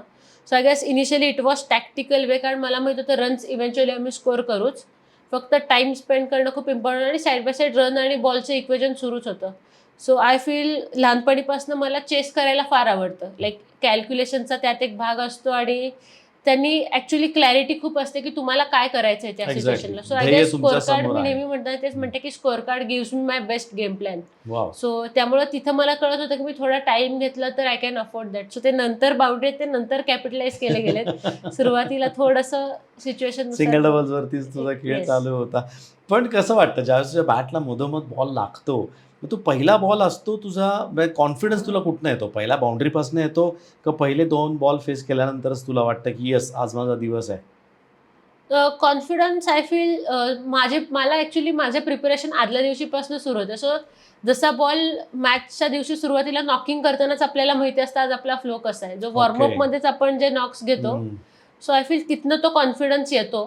आणि आता रिगार्डलेस दॅट ग्राउंडमध्ये थोडे नर्व्स असतात, बट 2-3 बॉल खेळल्यावर जसं तुम्ही यूज टू होता किंवा मला आवडतं की मी इनिशियली मला खूप आवडतं की मी 1 रन काढून समोरच्या एंडर येईन. कारण मी जितका जास्त टाइम स्पेंड करेन तितकं थोडंसं मला कंडिशनना यूज टू व्हायला वेळ मिळतो. सो आय गेस आयडियली मला आवडेल की मी स्ट्राईक रोटेट करून पटकन दुसऱ्या एंडला राहिलं. बट फर्स्ट बॉल माझ्या स्लॉटमध्ये असेल तर it will always be boundary. तिथे तू पाठीपुढे पाहत नाहीस, तो बिंदास खेळलाच जातो. वा ग्रेट. तर तू खेळलेल्या इंडियन बॅटिंग लाईनअपमधलं जर आपण बघितलं तर तुझं समोर तुला कोण जास्त आवडतं? की तुझं जास्त कमराटरी चांगली होते किंवा कॉलिंग चांगलं होतं किंवा सिंगल्स आरामात निघतात? मी आत्ता जितक्या मॅचेस खेळले तर मी आय गेस माझे दोनच खूप मोठे पार्टनरशिप होते. एक तर जेमिमा बरोबरची डेब्यू मॅचला होती आणि एक प्रतिका बरोबर जी आयर्लंडवाली जी होती ती आमची तुम्ही दोघांनी हो. तिने 81 केला होता आणि तुझं हो. 50 होते, राईट? सो आय फील आत्ता मला खेळायला एकतर कोणाबरोबर वाटतं की कारण सगळे लोक आता इंडियन टीममध्ये रनिंग बिटवीन चांगले आहे. सो सगळ्यांचे कॉलिंग असतं आणि बाउंड्री हिटिंग अबिलिटी तर सगळ्यांकडेच आहे. बरोबर. सो असं स्पेसिफिकली नाही, बट मला त्या दोघींबरोबर बॅटिंग करून खूप मजा आली. कारण एक गिव्ह अँड टेक असतो की दोन्ही यांनी बाउंड्रीज पण येत होते, ॲट द सेम टाइम दोन्ही यांनी स्ट्राईक पण रोटेट होते. सो बॉलरसाठी ते खूप चॅलेंजिंग होत होतं. So obviously it was fun playing with them. पण ह्या 2च पार्टनरशिप म्हणजे जेमिमा आणि मी अजून इंटरनॅशनल ह्या दोघींबरोबरच खेळले. हां. पण जो काही टाइम तू स्पेंड करते म्हणजे आता युएत आपण परत एकदा तुमच्या डगआउटमध्ये म्हणा किंवा हॉटेल रूम्समध्ये म्हणा, तर ह्या 11-12 हुज युअर बेस्ट फ्रेंड बडी? मी आणि प्रतिका जास्त हँगआउट करतो. Okay. लाईक डिनर्स हे ते असेल, कारण आम्ही सेम टाइमला पण डेब्यू केला आणि आम्ही ऍक्च्युली त्याच्या आधीच्या ज्या 2 डोमेस्टिक सिरीज होत्या म्हणजे आपण चॅलेंजर्स ट्रॉफी म्हणतो India red blue green, yes. So तेव्हाही आम्ही सेम टीम मध्येच होतो. सो मी तिच्याबरोबर एक डोमेस्टिक लोकल क्रिकेट डेब्यूच्या जवळपासच्या टाइमला आम्ही खूप सारं क्रिकेट वर्षभरात एकत्र खेळलेलो. सो आम्ही but at the same time मी जेमी स्मृती ह्या लोकांबरोबर पण लहानपणीपासून राहिलेले. सो कधी कधी पिकल बॉल खेळायला जाणं किंवा हे मी अच्छा. त्या लोकांबरोबर पण करते. आणि ऑब्व्हियसली क्रिकेटिंग कॉन्व्हर्सेशन माझे स्मृतीशी खूप चांगले होतात, कारण की मे बी थोडासा तिचा जो एक पर्स्पेक्टिव्ह, ती जो बर्ड्स आय व्ह्यू प्रॉपर देते आणि तिचा जो अनालाइज करायचा वे आणि तिचा होमवर्क जो आहे तो खूप तगडा आहे. बर. क्रिकेट रिलेटेड जो तिचा अभ्यास येतो, सो तिच्याबरोबर चर्चा करून कळतं की येस, काय काय गोष्टी इंटरनॅशनल क्रिकेटमध्ये मला डेव्हलप करायच्या आहेत किंवा मी काय अजून गोष्टी बेटर करू शकते आणि मी काय चांगल्या करते. सो ह्याबद्दलही आमच्या चर्चा खूप चांगल्या झालेल्या. गुड. म्हणजे टेक्निकल स्टफ तुम्ही लोक खूप बोलता. म्हणजे तसं पाहायला गेलं तर हे अगोदर घडत नव्हतं वुमन्स क्रिकेटमध्ये, पण आता सिनारिओ पूर्णतः चेंज झालाय. You talk lot about cricket किंवा नेक्स्ट डेज गेम. कम्युनिकेशन खूप चांगलं आहे क्रिकेट रिलेटेड. मी असं नाही म्हणणार की नेहमीच क्रिकेट बोललं जातं, कारण आता बॉन्ड्स खूप चांगले असल्यामुळं बरेचदा आम्ही वेगवेगळे खेळ एकत्र खेळू किंवा टीम ॲक्टिव्हिटीज होत असतील. But when it comes to cricket, yes, input आणि फीडबॅक द्यायला नेहमीच सिनियर प्लेयर्स मदत करतात किंवा जे लोक एक्सपिरियन्स आहेत त्यांच्याकडून विकेट कंडिशन्स किंवा थोडंफार बॉलर्स किंवा कोणाचं काय लूज बॉल आहे किंवा कोण काय एरियात जास्त टाकतं याची पण माहिती ते नक्कीच देतात. वा, त्यांनी फरक पडतो. आणि त्यांनी नक्की फरक पडतो. अगोदर ते खेळलेत किंवा they have gone through that. So जेव्हा आपण प्रिपेअर मॅचसाठी करतो ना, तेव्हा थोडासा हा बिहाइंड द सीन माहिती असल्यामुळे ना, आता मे बी XYZ प्लेअर आहे, ती एखादा बॉल शॉट टाकणारच आहे माहिती. सो मग मी त्या बॉलसाठी जर जास्त प्रिपेअर्ड असेल तर हायर चान्सेस की मी तो शॉट एक्झिक्यूट बेटर करेन. सो हा जो एक छोटेसे क्लूज असतात किंवा काही काही लोकांचे आपण म्हणतो की रनअप मधनं कळतात किंवा हिची ही व्हेरिएशन, त्याबद्दल आपण अवेअर राहायला पाहिजे. सो अशा ज्या गोष्टी असतात त्याबद्दल चर्चा झाल्यामुळे ना, जेव्हा एक्झिक्युशन पार्ट येतो ग्राउंडवर, तेव्हा ह्या गोष्टी तुम्हाला फर्स्ट हँड माहिती असल्याचा फायदा फील्डवर खूप जास्त होतो. सुपर. वेगळा आस्पेक्ट आहे हा. खरं मेन्स क्रिकेटमध्ये याच्याविषयी खूप जास्त बोललं जातं की वन्स यू सेट, एकदा तुम्ही 20-25 केलात किंवा 30-35 बॉल खेळला की तुम्ही सेटल होता, विकेटवरती खेळू शकता आणि त्याच्यानंतर तुम्ही बॉलरला तुम्हाला हवं तिथे बॉल टाकायला भाग पाडता. You make him ball where you want him to hit him. तर हे वुमन्स क्रिकेटमध्ये घडतं का किंवा असं घडतं ह्याच्यावरती तुझा विश्वास आहे का? हो, डेफिनेटली. म्हणजे मला असं वाटतं क्रिकेटमध्ये जेव्हा बॅटर सेट होतो त्यानंतर फार रेअरली तुम्ही चांगल्या बॉलला आउट होता. युजली सेट, मला असं अजूनही मी माझ्या टीमला पण सांगते किंवा मी स्वतः बॅटिंग करताना मी तेच अप्लाय करते की वन्स यू आर सेट, तुम्ही पहिल्या 3-4 बॉलच्या आउट झाला तर nothing like it, you just have to take it. But एकदा तुम्ही 20-30 रन करताय तर it's your responsibility towards team की तुम्ही ते टार्गेट जर असेल ते पूर्ण चेस करून येईल किंवा तुम्हाला जर टार्गेट सेट करायचं तर तुम्ही तो जो टाइम घेतलाय तो कॅपिटलाइज करायची ती वेळ असते. सो आय फील सेट, एकदा तुम्ही set as a batter set झालाय तर all you need to do is capitalise and score into big runs. पण तुला असं कधी वाटलं या मोठ्या इनिंग्समध्ये की आता मला पाहिजे की ही शॉर्ट बॉल टाकणार, तो शॉर्ट बॉल येतोच आणि तू तयार असतेस, कारण तुझं ते हँड आय कोऑर्डिनेशन चांगलं झालेलं असतं, ते माइंड सेट झालेलं असतं. आय फील ह्यात खूप सारा पार्ट अँटिसिपेशनचा असतो आणि अँटिसिपेशन ऑब्व्हियसली फक्त स्किलवालं तर नसतं, पण ते बॉडी लँग्वेजवालं पण असतं की there are some aggressive one की माहितीये का, ही येऊन एखादी मारणार आहे किंवा काय तुला रनअप मध्ये समजतं या फील्ड प्लेसमेंट आणि थोडंसं we can anticipate. Delivery, yes, ते अँटिसिपेट करता येतं. बट की त्याची हीच आहे की तुम्ही अँटिसिपेट तो बॉल जरी केलाय तरी बॉल हातून सुटल्यावरच तुम्ही बॉलला रिस्पॉन्ड करणं गरजेचं असतं. कारण की मी अँटिसिपेट केलाय तसा नाही जर पडला तर मला तो बॉल ऍडजस्ट पण करता यायला पाहिजे. आणि अँटिसिपेट मी चांगला केलाय म्हणून मी घाईघाईत टायमिंग पण चुकून उपयोग नाही. सो ऑब्व्हियसली अँटिसिपेट किंवा टेंटेटिव्ह तुम्ही एरियाज मार्क करता की ह्या एरियात मी मारू शकते, इथं बॉल पडायचे चान्सेस आहेत. But at the same time जेव्हा बॉलर रनअपवरनं लोड करतोय तेव्हा you just need to watch ball, असं मला वाटतं. जास्त केअरफुली त्यावेळेस at the time of delivery म्हणतात.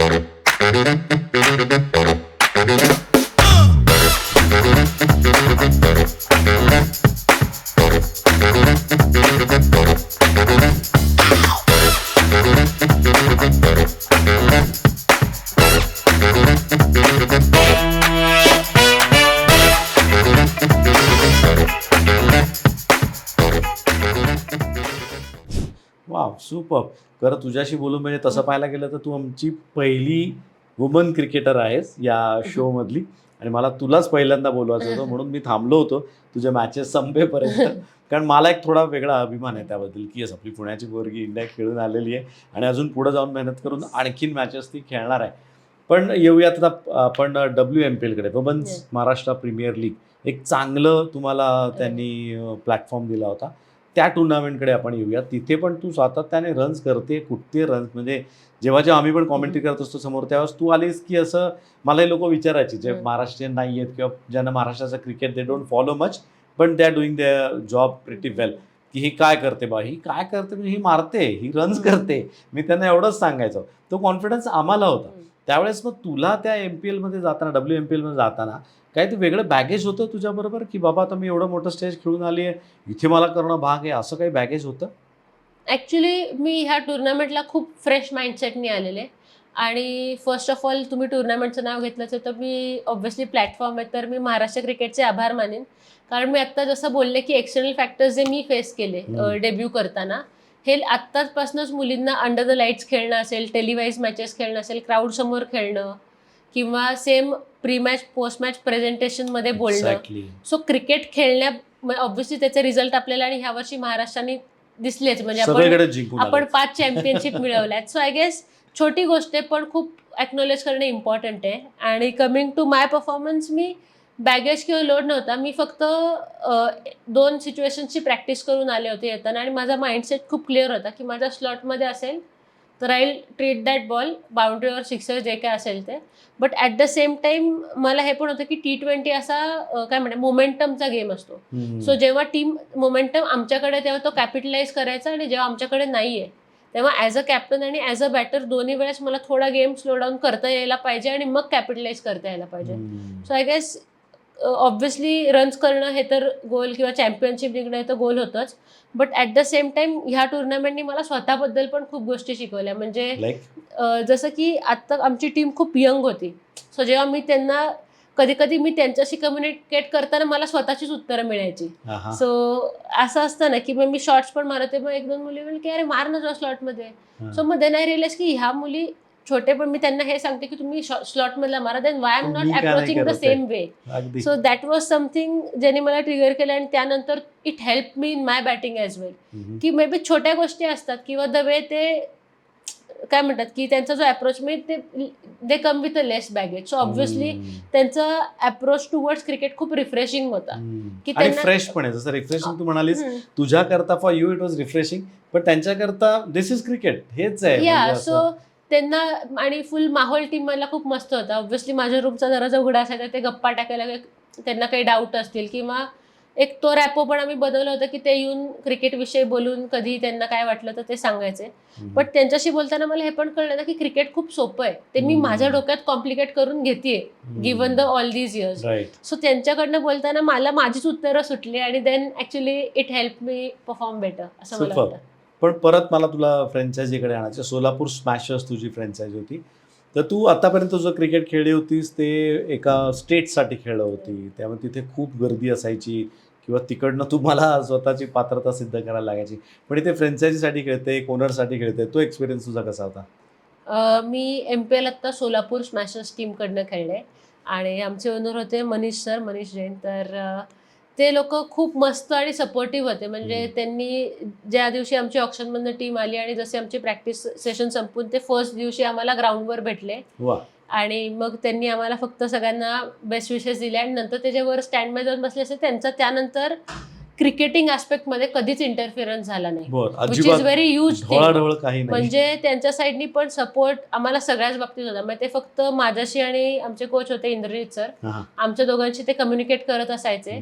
But at the same time तुम्ही हिलाच का खेळलं, तुम्ही हेच का केलं, तुम्ही ह्या बाबतीत बिलकुल त्यांनी इंटरफिरन्स काहीच नव्हता आणि खूप उलट ते खूप सपोर्टिव्ह होते. म्हणजे 1-2 प्लेयर्स जर तुम्हाला अजून काही एक्स्ट्रा मदत लागली, गरज लागली तर नक्की सांगा. अँड इव्हन आम्ही फायनल खूप क्लोज हरलो 1 रननी तर, आणि it was very amazing cricket game. But त्यानंतर जसं मी माझ्या टीमवर डिस्कस करत होते, ते त्यांची फॅमिली, त्यांचा मुलगा आणि त्यांना मुलगी पण, सो ते लोक विथ फॅमिली येऊन आमच्या अख्ख्या टीमशी येऊन नाही तुम्ही खूप चांगलं खेळलात. So it is very small gesture but it creates huge impact. कारण जेव्हा ओनर एवढा सपोर्टिव्ह असतो ना, मग ऑब्व्हियसली प्लेयर्स लोकांना पण तो एक त्यांच्या टुवर्ड्स एक आपुलकी जिव्हाळा असतो आणि तो कॉन्फिडन्स करून दाखवायचा. सो त्यामुळे तो जो कॉम्बिनेशन आमच्या टीमचं होतं, एक तर यंग प्लेयर्स आणि सिनियर प्लेयर्स एक चांगला ताळमेळ होता, त्याचबरोबर मॅनेजमेंटचा जो आपापसातला ताळमेळ होता आणि plus franchise owner. So I feel त्या तिन्ही आस्पेक्टमध्ये मी खूप लकी होते की मला खूप एक अमेझिंग बंच ऑफ ग्रुप मिळाला ज्याबरोबर मी क्रिकेट खूप एन्जॉय केलं. ग्रेट, अगदी खरं आहे. अमोल मुजुमदार इंडियासाठी, इंद्रजित कामतेकर WMPL साठी. तर इंद्रजित कामतेकरांबरोबर कसा एक्सपिरियन्स? कॅमी सर आहेत ना, ॲक्च्युली आमचा सगळ्यात पहिला संबंध आला होता की अंडर-19 मी जेव्हा डेब्यू केलेला ते आमचे हेड कोच होते महाराष्ट्राचे. माहिती सो आम्ही लहानपणीपासून खूप एकत्र असं एकमेकांना खूप चांगले ओळखून आणि प्लस ते मध्ये आमच्या सिनियर टीमचेही हेड कोच होते जेव्हा मी लीड केलेलं. त्यामुळं आमचा रॅपो खूप छान आहे. सो मला त्यांच्यावर परत काम करून खूप मजा आली. तो एक लेफ्ट आर्मचा वेगळा ऍस्पेक्ट असतो ना, त्यामुळे तसं तो फरक पडतो ना. पण जसं त्याचा म्हणजे ॲटिट्यूडच वेगळा आहे मला वाटतं त्या लोकांचा तसा. हो अगदीच. आणि आमच्या क्रिकेट बद्दलची चर्चा आम्ही सेम पेज, एक बेस्ट पार्ट असं होता ना की आम्ही दोघंही खूप सेम पेजवर असायचो. मग कधीच असं घडलं नाही की आयदर वे मी जर एखादं मत मांडलं तर then he use to come around it, और त्यांनी जर एक आयडिया तर मला माहिती की नाही हे काहीतरी लॉजिक पे सांगतो. So I use to trust him blindly. So तो एक जो रॅपो होता तो खूप बेटर डेव्हलप झालेला. वा, ग्रेट. फरक पडतो, चांगले कोचेस मिळाले की नक्कीच फरक पडतो. येस, तसं आपण गप्पा भरपूर मारू शकतो, पण अजून आईबाबांची पण आपल्याला गप्पा मारायच्या, त्यामुळे थोडंसं बाकी ठेवूया. पण ही सगळी जी नवीन छोट्या छोट्या मुली तुला पाहणार आहेत, आवर्जून पाहणार आहेत, ती काय म्हणते ताई आमची, ते तुझ्याबरोबर खेळणारे असतील किंवा ज्यांना क्रिकेट सुरू करायचे अशा असतील, त्यांना ज्यांचं ध्येय इंडियाचं जर्सी घालणं असेल, त्या सगळ्यांसाठी काय सांगशील? सो मी त्यांना 2 महत्त्वाच्या गोष्टी सांगेन ज्यांनी मला आत्ता माझ्या जर्नीत खूप हेल्प केली आहे. त्यातली एक म्हणजे always be true and honest with your self. कारण तुम्ही स्वतःला काय गोष्टी सांगता हे खूप इम्पॉर्टंट आहे. जसं की एखादा बॉल सपोज तुम्ही कधी सांगते नाही नाही बॉलच चांगला पडला किंवा अंपायरनीच खराब आउट दिलं. सो रादर दॅन दॅट तुम्ही त्या बॉलला कसं बेटर खेळू शकला असतं ह्यावर जेव्हा तुम्ही फोकस करता. So when I say honest, तेव्हा तुम्ही स्वतःला काय फीडबॅक देता हे खूप इम्पॉर्टंट ठरतं in terms of your growth. So मला असं एकच सांगावं वाटतं की ते करताना ते तुम्हाला बेटर पर्सन पण बनवणार आहे. सो जेव्हा तुम्ही स्वतःशी ऑनेस्ट आहात, तुम्ही तुमच्या टीममेट्सची और टीम प्लेयर्सची ऑनेस्ट आहात, तुम्हाला स्वतःबरोबर त्यांचंही चांगलं झालेलं पाहिजे. सो ह्या ज्या क्वालिटीज तुम्ही of field as a person म्हणून ज्या तुम्ही स्वतःमध्ये आणाल त्याचा तुम्हाला ग्राउंडवर नक्कीच हेल्प होईल to stay in positive frame of mind किंवा त्या थोड्याशा बेटर करायला. आणि दुसरी गोष्ट मला अशी वाटते की म्हणजे at least always try to be 1% better as a person and as a player on field on each given day. म्हणजे तुम्ही जिममध्ये असाल, ग्राउंडवर जाताय, तुम्ही कोणाच्या तरी घरी गेलाय, तुम्ही नेहमीच ॲज अ पर्सन आणि प्लेअर म्हणून 1% बेटर कसे झालं पाहिजे. मी छोटं काही नाही, मी आज नुसतीच ग्राउंडवर गेले, माझी बॅटिंग झाली, मी बॉल गोळा करून माझ्या टीममेट्सला हेल्प केली. It can be as easy as that और ॲज बिग ॲज मी कोणाला तरी खरंच काहीतरी इनपुट देऊन हेल्प करते. सो ह्या गोष्टी खूप लॉंग टर्म मोठ्या इम्पॅक्ट करतात. आणि आय फील तो 1% जो असतो ना, तो जसं तुम्ही बघाल की आज ठीक आहे ना, आज 1% झाला, but when you look back after 3-4 months it's create huge impact. So मला असं वाटतं की stay true to yourself and just enjoy the game. Wow, super. मोठी गोष्ट सांगितलेली आहे. Be honest to yourself, स्वतःशी प्रामाणिक राहा, हे खूप महत्त्वाचं आहे. बरेच वेळा मी पण असं सांगतो की तुम्ही बॅटर असाल आणि बॅटिंग नाही झाली, T20 खेळताय तुम्ही, 2-3 बॉलमध्ये आउट गेला, अरे पण नंतर फिल्डिंग आहे ना, तिथे काहीतरी आउटस्टँडिंग करून जा. जर बॉलर तुम्ही आहात तर बॉलिंगमध्ये 4 ओव्हर खराब पडल्यात, पण पुन्हा फिल्डिंग आहे ना, तो ॲस्पेक्ट आहे ना, त्याकडे बारकाईने बघा. तेव्हा फर्स्ट ऑफ ऑल हिचं म्हणणं काय की तुम्ही स्वतःची ऑनेस्ट राहा आणि क्रिकेटचा आनंद घ्या. तो गेम जो खेळताय ते सर्वात जास्त तुम्ही एन्जॉय करायचा प्रयत्न करा. Great, super. फार छान छान गोष्टी तुझ्याकडनं कळलेल्या आहेत. मुलींसाठी, फक्त मुलींसाठी नाही, मुलांसाठी पण आहेत, कारण तू ओव्हरऑल क्रिकेटबद्दल खूप चांगल्या गोष्टी बोललेली आहेस. एक छोटं गिफ्ट आहे आमच्या स्पॉन्सर्सकडनं, रानडे रिअल्टर्स यांच्याकडनं तुझ्यासाठी हे गिफ्ट आहे, तर ते प्लीज ॲक्सेप्ट कर. आणि thanks for your time.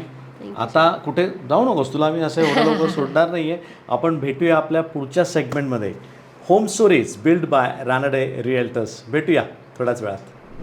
Yashasvi player होण्यासाठी लागते ती मेहनत, सातत्य आणि प्रामाणिकपणा. हीच मूल्ये जपत रानडे रिअल्टर्स गेली 135 वर्ष बांधकाम क्षेत्रात आपली वेगळी ओळख निर्माण करत आहेत. आजच्या सिरीजमध्ये आपण भेटणार आहोत अशाच एका प्रेरणादायी चॅम्पियनला. Ranade realtors presents inspiring stories at home with champion.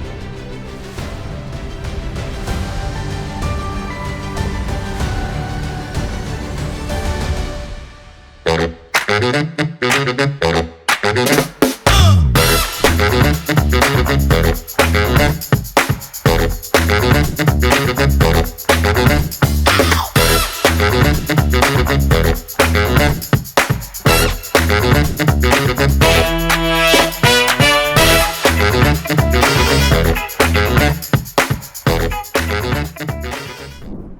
Back. Home stories powered by Ranade realtors. पुन्हा एकदा तुमचं स्वागत आहे. पूर्ण फॅमिली आपल्या समोर दिसतेय तुम्हाला. बघताय ना, ती जरा बाजूला बसली आहे. दोघांना जोडीने बसवलेलं आहे. तर कोण आहेत बाई, तूच ओळख करून दे आता. ही माझी आई अनघा सबनीस आणि हे माझे वडील संजय सबनीस. अच्छा, नमस्कार. कसे आहात आपण? बस तुम्हाला याची ओळख करून देऊ नको. दादाला मी खूप अगोदरपासून ओळखतो. तू नव्हतीच तेव्हापासून आम्ही एक दोघांना ओळखतोय. आम्ही खूप बॅडमिंटन खेळलोय, क्रिकेट खेळलोय, त्यामुळे आम्ही खूप चांगले मित्र आहोत. तुमच्या दोघांचं एक ऑफिशियली स्वागत करायचंय मला. होम स्टोरीज म्हणून आपला सेगमेंट आहे. मध्ये घरात घडलेल्या गोष्टी तिच्याबद्दल बिचिंग करायचंय. फुलपणा असतील. बहिणी, तुला काही वाटत असेल ना, बिंदास बोल ना तिच्याबद्दल. आज मी जरा लॉबी चेंज केले. मी आज पॅरेंट्स बरोबर आहे. जनरली मी प्लेयर्स बरोबर असतो, चॅम्पियन्स बरोबर असतो, पण हिला काय, ती इंडिपेंडंट चॅम्पियन आहे, आपल्याला माहिती आहे. त्यामुळे तिला सपोर्टची गरज नाही. आज तुम्हाला सपोर्टची गरज आहे, मला माहिती आहे. काय सांगाल पोरीबद्दल? सर्वात पहिलं वहिनी, मला तुला विचारायचं आहे, पोरीनी क्रिकेट खेळावं याला तू कशी परमिशन दिलीस? परमिशन ॲक्च्युली मला स्वतःला सुद्धा खेळायची खूप आवड होती. म्हणजे शाळेत असताना मी इंटर स्कूल काही कॉम्पिटिशन्स असतील तर खो खो म्हणा किंवा रिले वगैरे असं काही स्पोर्ट्स ॲक्टिव्हिटीज करत होते आणि मलाही आवड होती. लहान असताना आम्ही तिला वेगळ्या वेगळ्या स्पोर्ट्स ॲक्टिव्हिटीज चालू केल्या. कारण म्हणजे आम्हाला असं वाटत होतं की अभ्यासाबरोबर बाकी पण काहीतरी ॲक्टिव्हिटी असायला हवी. तिची पण तशी आवड होती. म्हणजे जनरल तिला अभ्यासापेक्षा थोडं खाली मुलांमध्ये खेळणं, धरून लागायचं, बाई चल 6 वाजले, बाई चल 7 वाजले, जरा खाऊन घे काहीतरी, चहा पी, बिस्किट घे. अभ्यास करायची, पण तिला आधी खेळ, मुलांबरोबर जाऊन खाली खेळून आली की मग ती थोडी फ्रेश असायची. मग तिच्या आधी आम्ही सुरुवातीला तिला बॅडमिंटन, चेस मध्ये पण घातलं होतं. बसायची? हो, चेस चांगलं खेळायची. चेस खेळत असतील यावरती माझा विश्वासच नाही. कारण इतका वेळ एका जागी बसणं छान. म्हणजे ऍक्च्युली तिचे सर आम्हाला सांगत होते. मग नंतर ते इंटर स्कूल डिस्कंटिन्यू करू नका, कारण आम्ही क्रिकेटमध्ये इंटर स्कूल कॉम्पिटिशन मध्ये तिने छान परफॉर्मन्स दिला. शाळेपासून पहिल्यांदा ती क्रिकेट हो, शाळेपासून. अहिल्यादेवी शाळा तिची. आणि तसं अहिल्यादेवी शाळेला ग्राउंड नाहीये. खरं या मुलींनी एकत्र येऊन नुमईमध्ये जाऊन खेळायचे, ते तिथं प्रॅक्टिस करायचे. फरशीच्या मैदानावरती का मागच्या ग्राउंडवर? मागच्या ग्राउंडवरती. वा, तिथे पोरांच्यात जाऊन आणि सुरुवातीला त्यांनी ज्या वेळेला इंटर स्कूल पीडीसी यांनी कॉम्पिटिशन ठेवलं, त्यावेळेला हिने मग तो लीड घेऊन बाकीच्या मुलींना पण तयार केलं, एक टीम फॉर्म केली आणि त्या याच्यामध्ये ते खेळले. आणि तिथं खेळल्यानंतर त्यांनी ती ट्रॉफी पण जिंकली. अच्छा. आणि त्यावेळेला तेजलनी पूर्ण, म्हणजे तिला प्लेअर ऑफ द मॅच किंवा ट्रॉफी दिसते आम्हाला, तुम्हाला म्हणून ती सगळ्यात एक पहिली ट्रॉफी. कप्पा याच्यासारखे अजून 4 कप्पे मॅडमचे भरलेले आहेत तिथे, सगळे तुम्हाला दाखवणार आहे एक एक करून. पण तू ती दाखवते, ती ट्रॉफी आहे ना? मला ही तुझी पहिली ट्रॉफी. हो, अजून चकाचक छान करून ठेवलेली आहे. पण तिथे पण लीड घ्यायचं होतं ना, म्हणजे कॅप्टन पहिल्यापासूनच. Yes yes yes. मग तिनेच ती टीम फॉर्म करून आणि प्लेयर्स त्यांना एनकरेज करून ती टुर्नामेंट जिंकली होती. आणि शाळेला फर्स्ट टाइम एवढी मोठी ट्रॉफी, आणि हे त्यामुळे शाळेमध्ये तिचं फार कौतुक झालं होतं. अरे वा. कितवीत होतीस त्यावेळेस? 8वीत होते. 8वीमध्ये होते. आणि मला आठवतो एक किस्सा की 9वीला तिच्यावर एक प्रश्न पण त्यांनी टाकला होता. म्हणजे 10वीच्या मुलींकरता, 10वीच्या मुलींकरता एक तिच्यावर प्रश्न होता. म्हणजे तो पॅराग्राफ, आणि त्याच्यामध्ये एक मुलगी आपल्या शाळेतली, तिने याच्यामध्ये क्रिकेट कॉम्पिटिशन मध्ये भाग घेतला आणि सगळ्या मुलींना तयार करून ट्रॉफी जिंकली, असं पॅराग्राफ होता. आणि तो पूर्ण त्याच्यावरून प्रश्न होता, काहीतरी 7-8 मार्काचा. नाव कोण आहे, काय केलं. आणि त्यावेळेला सगळ्या तिला मैत्रिणींनी येऊन, म्हणजे सिनियर मैत्रिणींनी येऊन तिला सांगितलं होतं की अगं आज तुझ्यावर प्रश्न होता म्हणून शाळेमध्ये. अच्छा, म्हणजे तुझ्यापेक्षा मोठ्या मुलींसाठी तुझ्यावरती प्रश्न होता. प्रश्न मोठी अचिव्हमेंट होती, मोठी अचिव्हमेंट होती. तुला एकदम प्राऊड वाटलं असेल ना तुम्हाला दोघांनाही? ऑब्व्हियसली, कारण तिच्या सगळ्या ज्या शिक्षिका होत्या ना, त्या इतक्या प्राऊड फील करायच्या ना.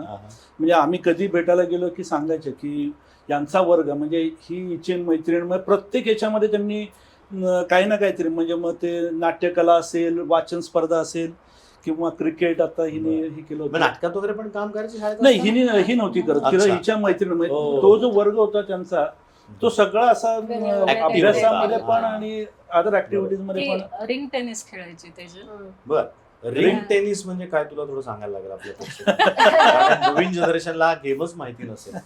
सो बेसिकली बॅडमिंटन सारखं कोर्ट असतं हा. आणि एक रिंग असते. तर ती रिंग आपण जसं बॅडमिंटनला जी शटल आपण पास लहानपणीची करतो ती रिंग हा, हा, बरोबर, correct, ती तसं ring correct, असते. रिंग टेनिस आणि फक्त त्याचे रूल्स असतात, टेक्निकॅलिटीज पण अच्छा एकदा कॅच घेतला की मग परत हात तिथनं खाली नाही आणू शकत. सो कॅच ग्रिप घेतल्या चेंज घेतल्या नाही त्याच्या करायची, ग्रिप ॲज इट इज टाकायची आणि त्याला नेट वगैरे आपलं सो रेग्युलर मध्ये प्रॉपर बॅडमिंटन. बॅडमिंटन सारखंच कोर्ट, हो. Same court. हा गेम आता पाहायलाही मिळत नाही बरं म्हणून मी खरं तुला विचारलं हे. आणि त्या ह्याच्यामध्ये पण ती तिने स्टेट खेळले, मी रिप्रेझेंट केलं state. बर, अच्छा, म्हणजे तिथनं सुरुवात झाली तुझी स्टेट तिने रिप्रेझेंट केलंय. तिकडनं ते रक्त म्हणूया ते तिथनं लागलं की स्टेट रिप्रेझेंट करायचं. जे करतोय त्यामध्ये काहीतरी Yes, चांगलं excellence करायचं. करायचं. Very good. आपण तुम्ही कधी तिला सांगितलं नाही की बाबा नाही म्हणजे स्पेसिफिक असं तिला नाही, तिला जे काही करायचं आहे ना ते करून दिलं होतं. म्हणजे कुठल्याही खेळामध्ये असेल ती ढोल चांगला वाजवायची. म्हणजे शाळेमध्ये म्हणजे ढोल पथकामध्ये ती होती. म्हणजे वेगवेगळ्या ऍक्टिव्हिटीजमध्ये तिने पार्टिसिपेट केलं होतं आणि त्यामधून मग क्रिकेटमध्ये एकदम ती क्लिक झाली की तिने काहीतरी 35 बॉलमध्ये 90 एक धावा केल्या होत्या. ही कधीची गोष्ट आहे? ही त्याच ही ती same ट्रॉफी जी त्याच घेतली trophy. ते कारण मी फायनलला tennis tennis ball ball cricket वरती. मुलांमध्ये खेळायचे सोसायटीत, गल्ली क्रिकेट. ओके. सो जेव्हा टुर्नामेंटची वेळ आली तेव्हा मग मला मुलींचा पेस कम्पॅरेटिव्हली खूप इझी वाटत होता. सो ॲज स्कोर रन्स आणि मग पण मी आता जसं बाबा बोलतात ना त्यात मी ऍड करेन की ह्यांनी मला असा सपोर्ट केलाय ना की ते एक मूल असतं ना की दर समरला किंवा दर 4 महिन्यांनी माझा खेळ बदलायचा. म्हणजे जेव्हा मी क्रिकेट पण सो मी बॅडमिंटन खेळले, चेस खेळले किंवा मग मी मध्ये फुटबॉल पण खेळत होते किंवा मी यांनी मला गाण्याच्या पेटीचेही क्लास लावलेले. सो माझे दोन्हीचे एक एक दोन दोन सगळं परीक्षा घेऊन झालेल्या आहेत. झालेलं आहे म्हणजे. सो जेव्हा मी क्रिकेट म्हणलं तेव्हा हे पण असतं की हा आता क्रिकेट खेळेल. अच्छा, ठीक पण आहे. 4 महिन्याचा त्यांच्याबरोबर मलाही वाटलं होतं की it will become my profession. Okay. पण तू नक्कीच थँक्स म्हणशील ना, कारण की सगळं करून अगदीच. दिलंय तुला. अगदीच मला आठवतं की मी काही पण म्हणले ना तर ते एकच असायचे की ते खूप सपोर्टिव्ह होते आणि ऍट द सेम टाइम त्यांनी मला ओनरशिप घ्यायला शिकवलं गोष्टींची की हा आता इव्हन मला आठवतं की खूप क्रुशियल डिसिजन असतो की माझी 10वीची एक्झाम होती आणि त्यानंतर 11th मी सायन्स घेतलं. मला लहानपणीपासून पायलट व्हायचं होतं. सो मी 11th सायन्स घेतलं पण 12thला तेवढा सपोर्ट नसतो कारण मग मला प्रॅक्टिकलसाठी पुण्यात थांबायला लागायचं आणि तोवर मी इंडिया ए पर्यंत सगळं डोमेस्टिक सर्किट खेळायला लागलेली. बरोबर. सो तेव्हा आमची चर्चा झाली तेव्हा पण ते मला एकच बोलले की जे तुला पाहिजे, जे तुला आवडणार आहे आणि जे तू पूर्णत्वाला नेऊ शकतील अशीच गोष्ट निवड, आम्ही तुझ्या बरोबर. सो आय गेस एक दोन ती छोटी वाक्य असतील but it creates huge impact असं मला वाटतं. Very true. त्यामुळे तिचं ना पहिल्यांदा तिने सायन्स घेतलं, त्यानंतर 11वीला सायन्समध्ये पास आउट झाली, त्यानंतर 12वीला जेव्हा लक्षात आलं की सायन्स होत नाहीये मग ते आर्ट्समध्ये ती गेली. चेंज कन्वर्ट ते तिने कन्वर्ट केलं गेम आर्ट्समध्ये. वेळ देत हा, होती ती. गेम्सवर जास्त वेळ फोकस Yes. करता यावा म्हणून. आणि नंतर मग FY पासून BBA ला गेलं. म्हणजे अच्छा. तिने ते चेंज करत गेली. खरं ग्रॅज्युएशन तिने खेळता खेळता पूर्ण केलं, ते महत्वाचं आहे. पण बहिणी तसं पाहायला गेलं तर हिचं बायोडाटा तिने मला जेव्हा पाठवला तर एज्युकेशन पण Education, त्याच लेवलला ज्या लेवलला तिचं तिला क्रिकेट आहे. तेवढं पहिल्यापासून सांगितलं की अभ्यासाच्या बाबतीत थोडं काही कॉम्प्रोमाइज नाही होणार. म्हणजे तू हे सगळं कर आणि अभ्यासही कर. मग तिने मार्क्स पण तसे शाळेत पण चांगले होते. 10वीलाही तिला डिस्टिंक्शन आहे. आणि शाळेतल्या शिक्षकांनी तिला फार सपोर्ट केला. सगळ्यांनी म्हणजे support तिला केला. त्या पद्धतीने वेळ दिला, तिच्याकडून अभ्यास करून घेतला. म्हणजे तिचं क्रिकेट पण व्यवस्थित हे करण्याकरता शाळेकडून सुद्धा तो सपोर्ट मिळाला आम्हाला. त्यामुळेच ते शिक्षण तिचं व्यवस्थित होऊ शकलं.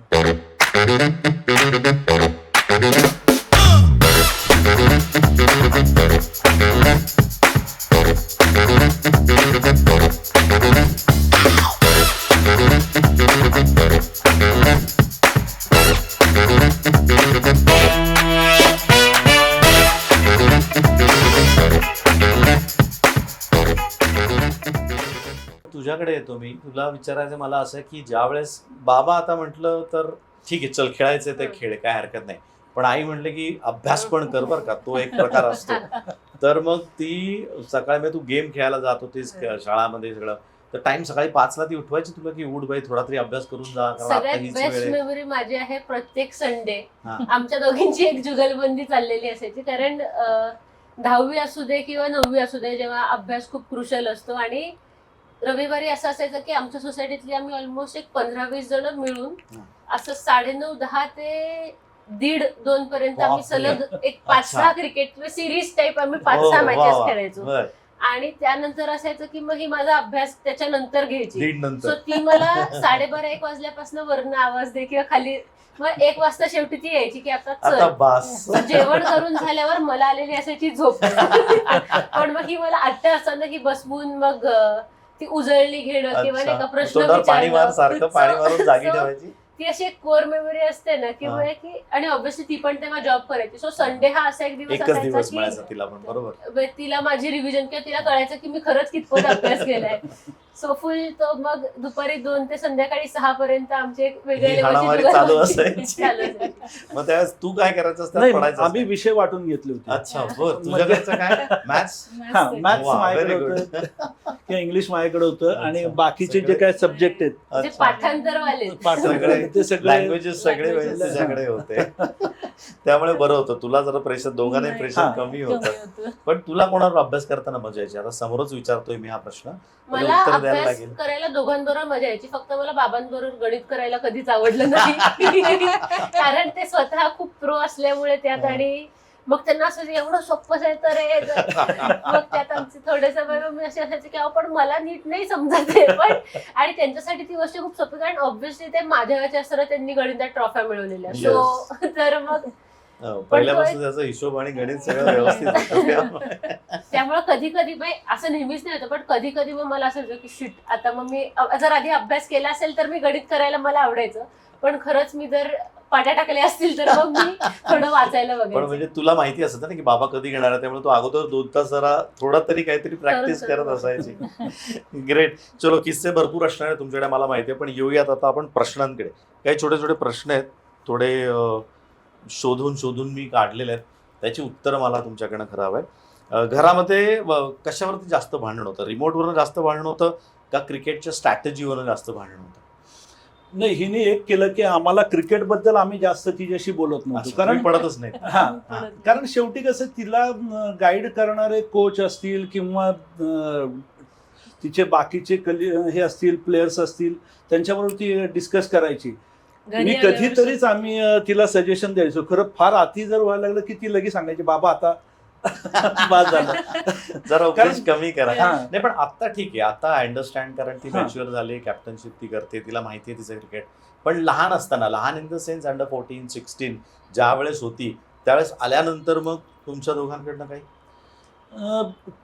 फार मोठ्या प्रमाणात नाही, कारण मी बघितलेलं आहे. कारण मी तिच्याबरोबर ग्राउंडवर गेल्यानंतर पालक ज्या पद्धतीने मुलांवर प्रेशर टाकतात, आणि हे मी बघितल्यामुळं मी स्वतः ठरवलं होतं की आपण त्या बाबतीमध्ये थोडंसं लांबच थांबायचं. तिला कोचशी बोलायचो मी, आणि त्यांच्या मार्फतच जर काही सुधारणा अपेक्षित असेल मला, तर मी त्यांच्या मार्फतच सांगायचो. आम्ही असं ठरवलं होतं की तिला स्वतःला असं वाटलं पाहिजे म्हणजे की काही करून म्हणजे एकदम पॅशनेट होऊन तिने ती गोष्ट केली पाहिजे. मग थोडंसं आम्ही तिला तशी स्पेस दिली.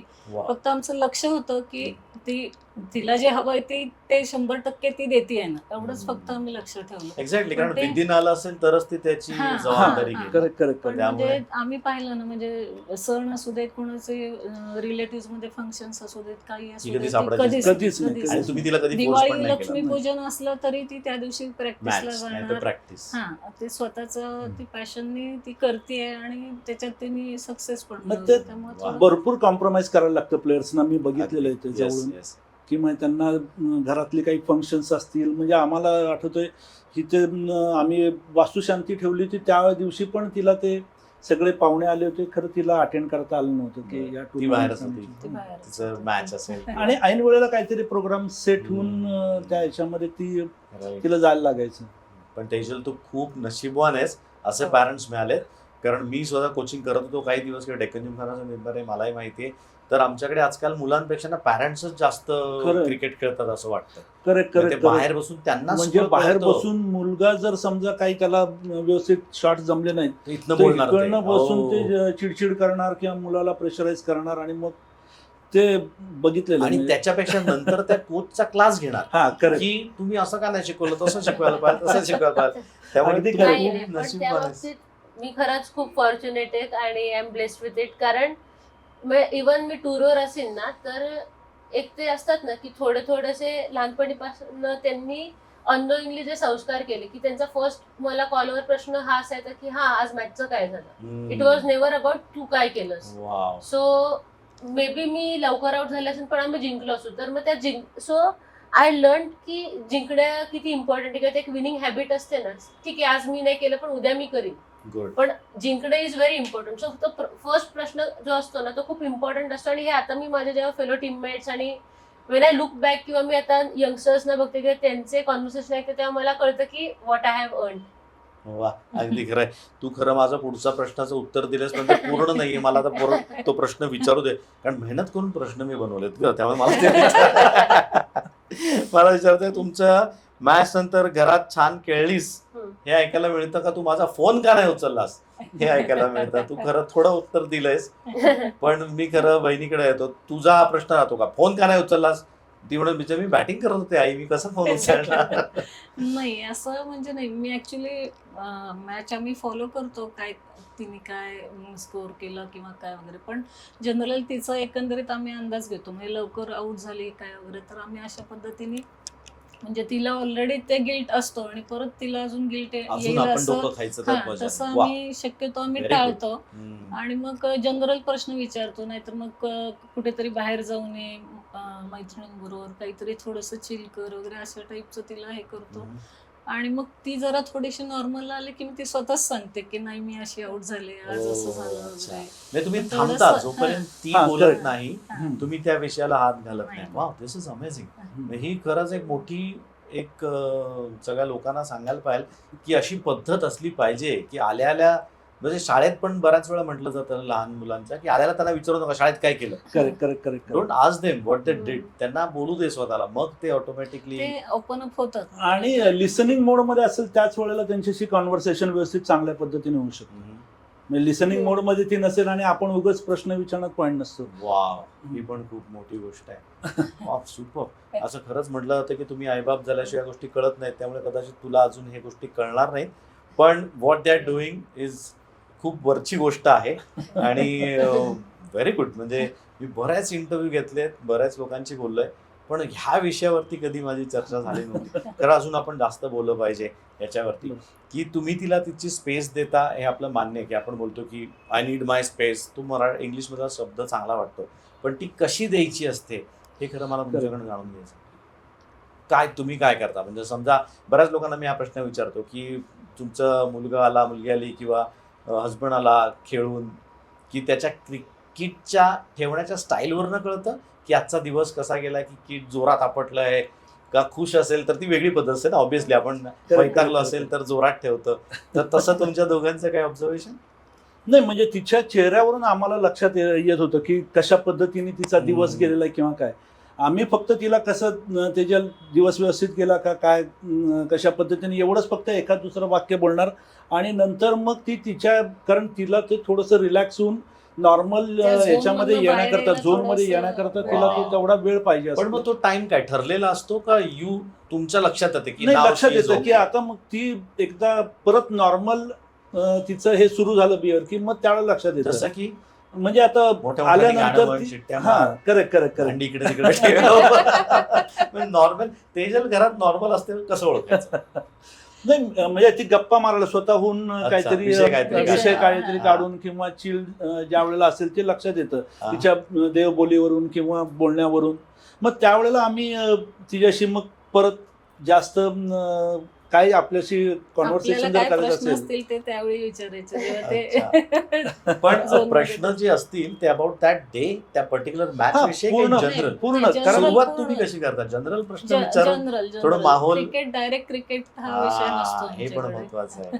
जनरल एक बरं. पहिले जेवलीस का, येताना काही त्रास झाला नाही ना, गाडी नाही आली का, आणि मग कसं कशी out झाली? ट्रॅव्हल कसं केलं काय नाही, केलं? पण मला कशी आउट झाली हा प्रश्न फार कमी आलाय. अच्छा.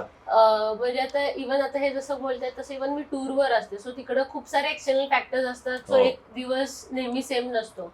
सो ऑब्व्हियसली मलाही माहिती असते की त्यांना कॉलवर माहिती आहे, बट आता नेक्स्ट डे जसा ऑफ असतो एका मॅच नंतर, सो मग वी मेक शुअर की आम्ही रात्रीचा जो कॉल असतो निवांतवाला तो व्हिडिओ कॉल किंवा ऑडिओ कॉल, मग तिथं मी त्यांना सांगू शकते की अशा अशा गोष्टी घडल्या, किंवा मग तेव्हा ते मला प्रश्न स्वतः विचारतात की नाही मग काय झालं, मग आता तू ठीक आहेस का, किंवा XYZ रिझन्समुळं मग तुला आता बेटर वाटते का. सो हे जे प्रश्न आहेत हे तेव्हा येतात. तो एकच प्रश्न तुला हा, आणि मग त्यांच्या एका settle करून प्रश्नाच्या पुढे जातो. मग माझं भाषण तयारच असतं. So, super. पण म्हणजे you develop for this way की तिला चावी दिली की स्टार्टर बसला की ती गाडी जोरात चालणार आहे. करेक्ट. त्या म्हणजे तुम्ही तिला बोलू दिलेत म्हणून तिला ती वा सुपर. ही खरं पॅरेंट्सना एक मोठी गोष्ट आहे. पॅरेंट्स लक्षात द्या. तुझ्याकरता खरा हा पुढचा आता मोठा प्रश्न आहे. क्रिकेटर असल्यामुळे घरातल्या कामातनं सूट आहे का, येताना भाजी घेऊन ये, दूध घेऊन ये, प्रॅक्टिसवर नाही येतेच, तसे फोन येतात तुला पण? नाही, मी आय गेस यांच्याकडनं खूप एक बेस्ट पार्ट शिकले ना ग्रोईंग अप, की ते त्यांच्या किंवा इव्हन हिच्या पण, की हे दोघं वर्किंग असायचे, पण ते कधीच जेव्हा कामावरनं आलेत ना तर तेव्हा ते कधीच सर मॅडम म्हणून किंवा ते कामाचा बोज घेऊन कधीच त्यांनी उंबरठ्यामधनं ते आत आले नाही. ते वा. माझ्याशी तेवढंच ऑफिसचे किती स्ट्रेस किंवा काही गोष्टी सुरू असतील ना, सो ते माझ्याशी नॉर्मल आणि निखळच वागले. सो ती गोष्ट मी एक पिक केली होती आणि आय ट्राय टू मेक, असं नाही होत की ते माझ्याकडनं तेवढं होतं. लाईक आय बी फ्रँक, कारण की माझे mood swings regardless cricket selection performance असतातच, but I try to make sure की जे एक्सटर्नल फॅक्टर्स आहेत ते माझे प्रोफेशनल आहेत, त्यांनी माझी पर्सनल लाईफ हॅम्पर नाही होणार वा, हे सुपर. तो बघायची बॅलन्स तुला सांभाळता आहे. ह्याची मी काळजी घेते आणि ऑब्व्हियसली मी हे त्यांच्याकडनं शिकली आहे. हम्म. बट पण मला असा एखादा आवडतं. फोन आला की अगं कुठं आहेस तू, आता येताना भाजी घेऊन ये, तर आणतेस? घेऊन- आणते? घेऊन- खरं सांगते घेऊन. दादा? येस. भाजीपेक्षा दूध आणि दह्याची डिमांड जास्त आहे. आणि आता कारण ते तुलाच हवं असतं. तिला जे हवं असतं ते मग येताना ते बरोबर आहे. डाएटचं काही करायचं असेल तर नाही, पण मग मी घेऊन येते. ग्रेट, चांगलं आहे. मग आता घरचे तुझे मी बघतो एकदम कूल आहेत, पण तसं पाहायला गेलं तर तुझे घरातले बिगेस्ट फॅन आहेत का टफेस्ट क्रिटिक्स आहेत? I guess it's funny combination of both. म्हणजे सिच्युएशनल, जर त्यांना क्रिटिकल व्हायचंच असेल तर मे बी त्यांच्या इतकं ब्रुटल क्रिटिक कोणीच दुसरं कोणी होऊ शकत नसतं. नाही. सांगू शकते मी. हा. आता मी असा काही किस्सा एखादा? हो, मी हा. आता रिसेंटच सांगते वाव. की आम्ही लास्ट म्हणजे स्मृती जेव्हा लीड करत होते, आम्ही अंडर-19 चॅम्पियनशिप जिंकलो होतो 10 वर्षापूर्वी हा. महाराष्ट्रासाठी. हा. आणि मी आता घरी आले, मी असंच पॅकिंग करत होते, सगळं फुल सामान इकडं तिकडे. अशी आई तिथनं चालत आली, आईने असं भेटलं, काय आता इतके वर्ष जाताय, खेळताय, काय करताय, झाली एक ट्रॉफी जिंकली ती पण विभागून, म्हणे 10 वर्षापूर्वी, आता जिंका तरी. आणि सही, very good. I don't know how it work, but we were champions. आता T20 ते आम्ही डोक्यात राहिले का महाराष्ट्रात तुझ्या हे टोचून सो बोलणं? इट्स फन की ते असं इव्हन ते इंटेन्शनल पण नसेल, बट या सर्टन थिंग्स की ते आय ओपनर असतात. म्हणजे इव्हन कधी कधी मी जर घरी आली आणि मग माझं स्लीप शेड्यूल थोडंसं जरी वरखाली झालं तरी they are the first one who tell me की नाही यार, आता तुझे हॅबिट्स चेंज होताना आम्हाला दिसत आहेत. So it's Wow. Good to have that kind of थोडंसं mirroring as well at times. Super, हे चांगलं आहे. म्हणजे लक्ष बारीक आहे तुमचं की ती काय करते काय नाही करते. पण म्हणजे तू अशा चाव्या वेळोवेळी देत जा. तर आपल्याला गरज आहे महाराष्ट्राला आणि भारताला की भरपूर ट्रॉफीज आपल्याकडे घ्यायला पाहिजे.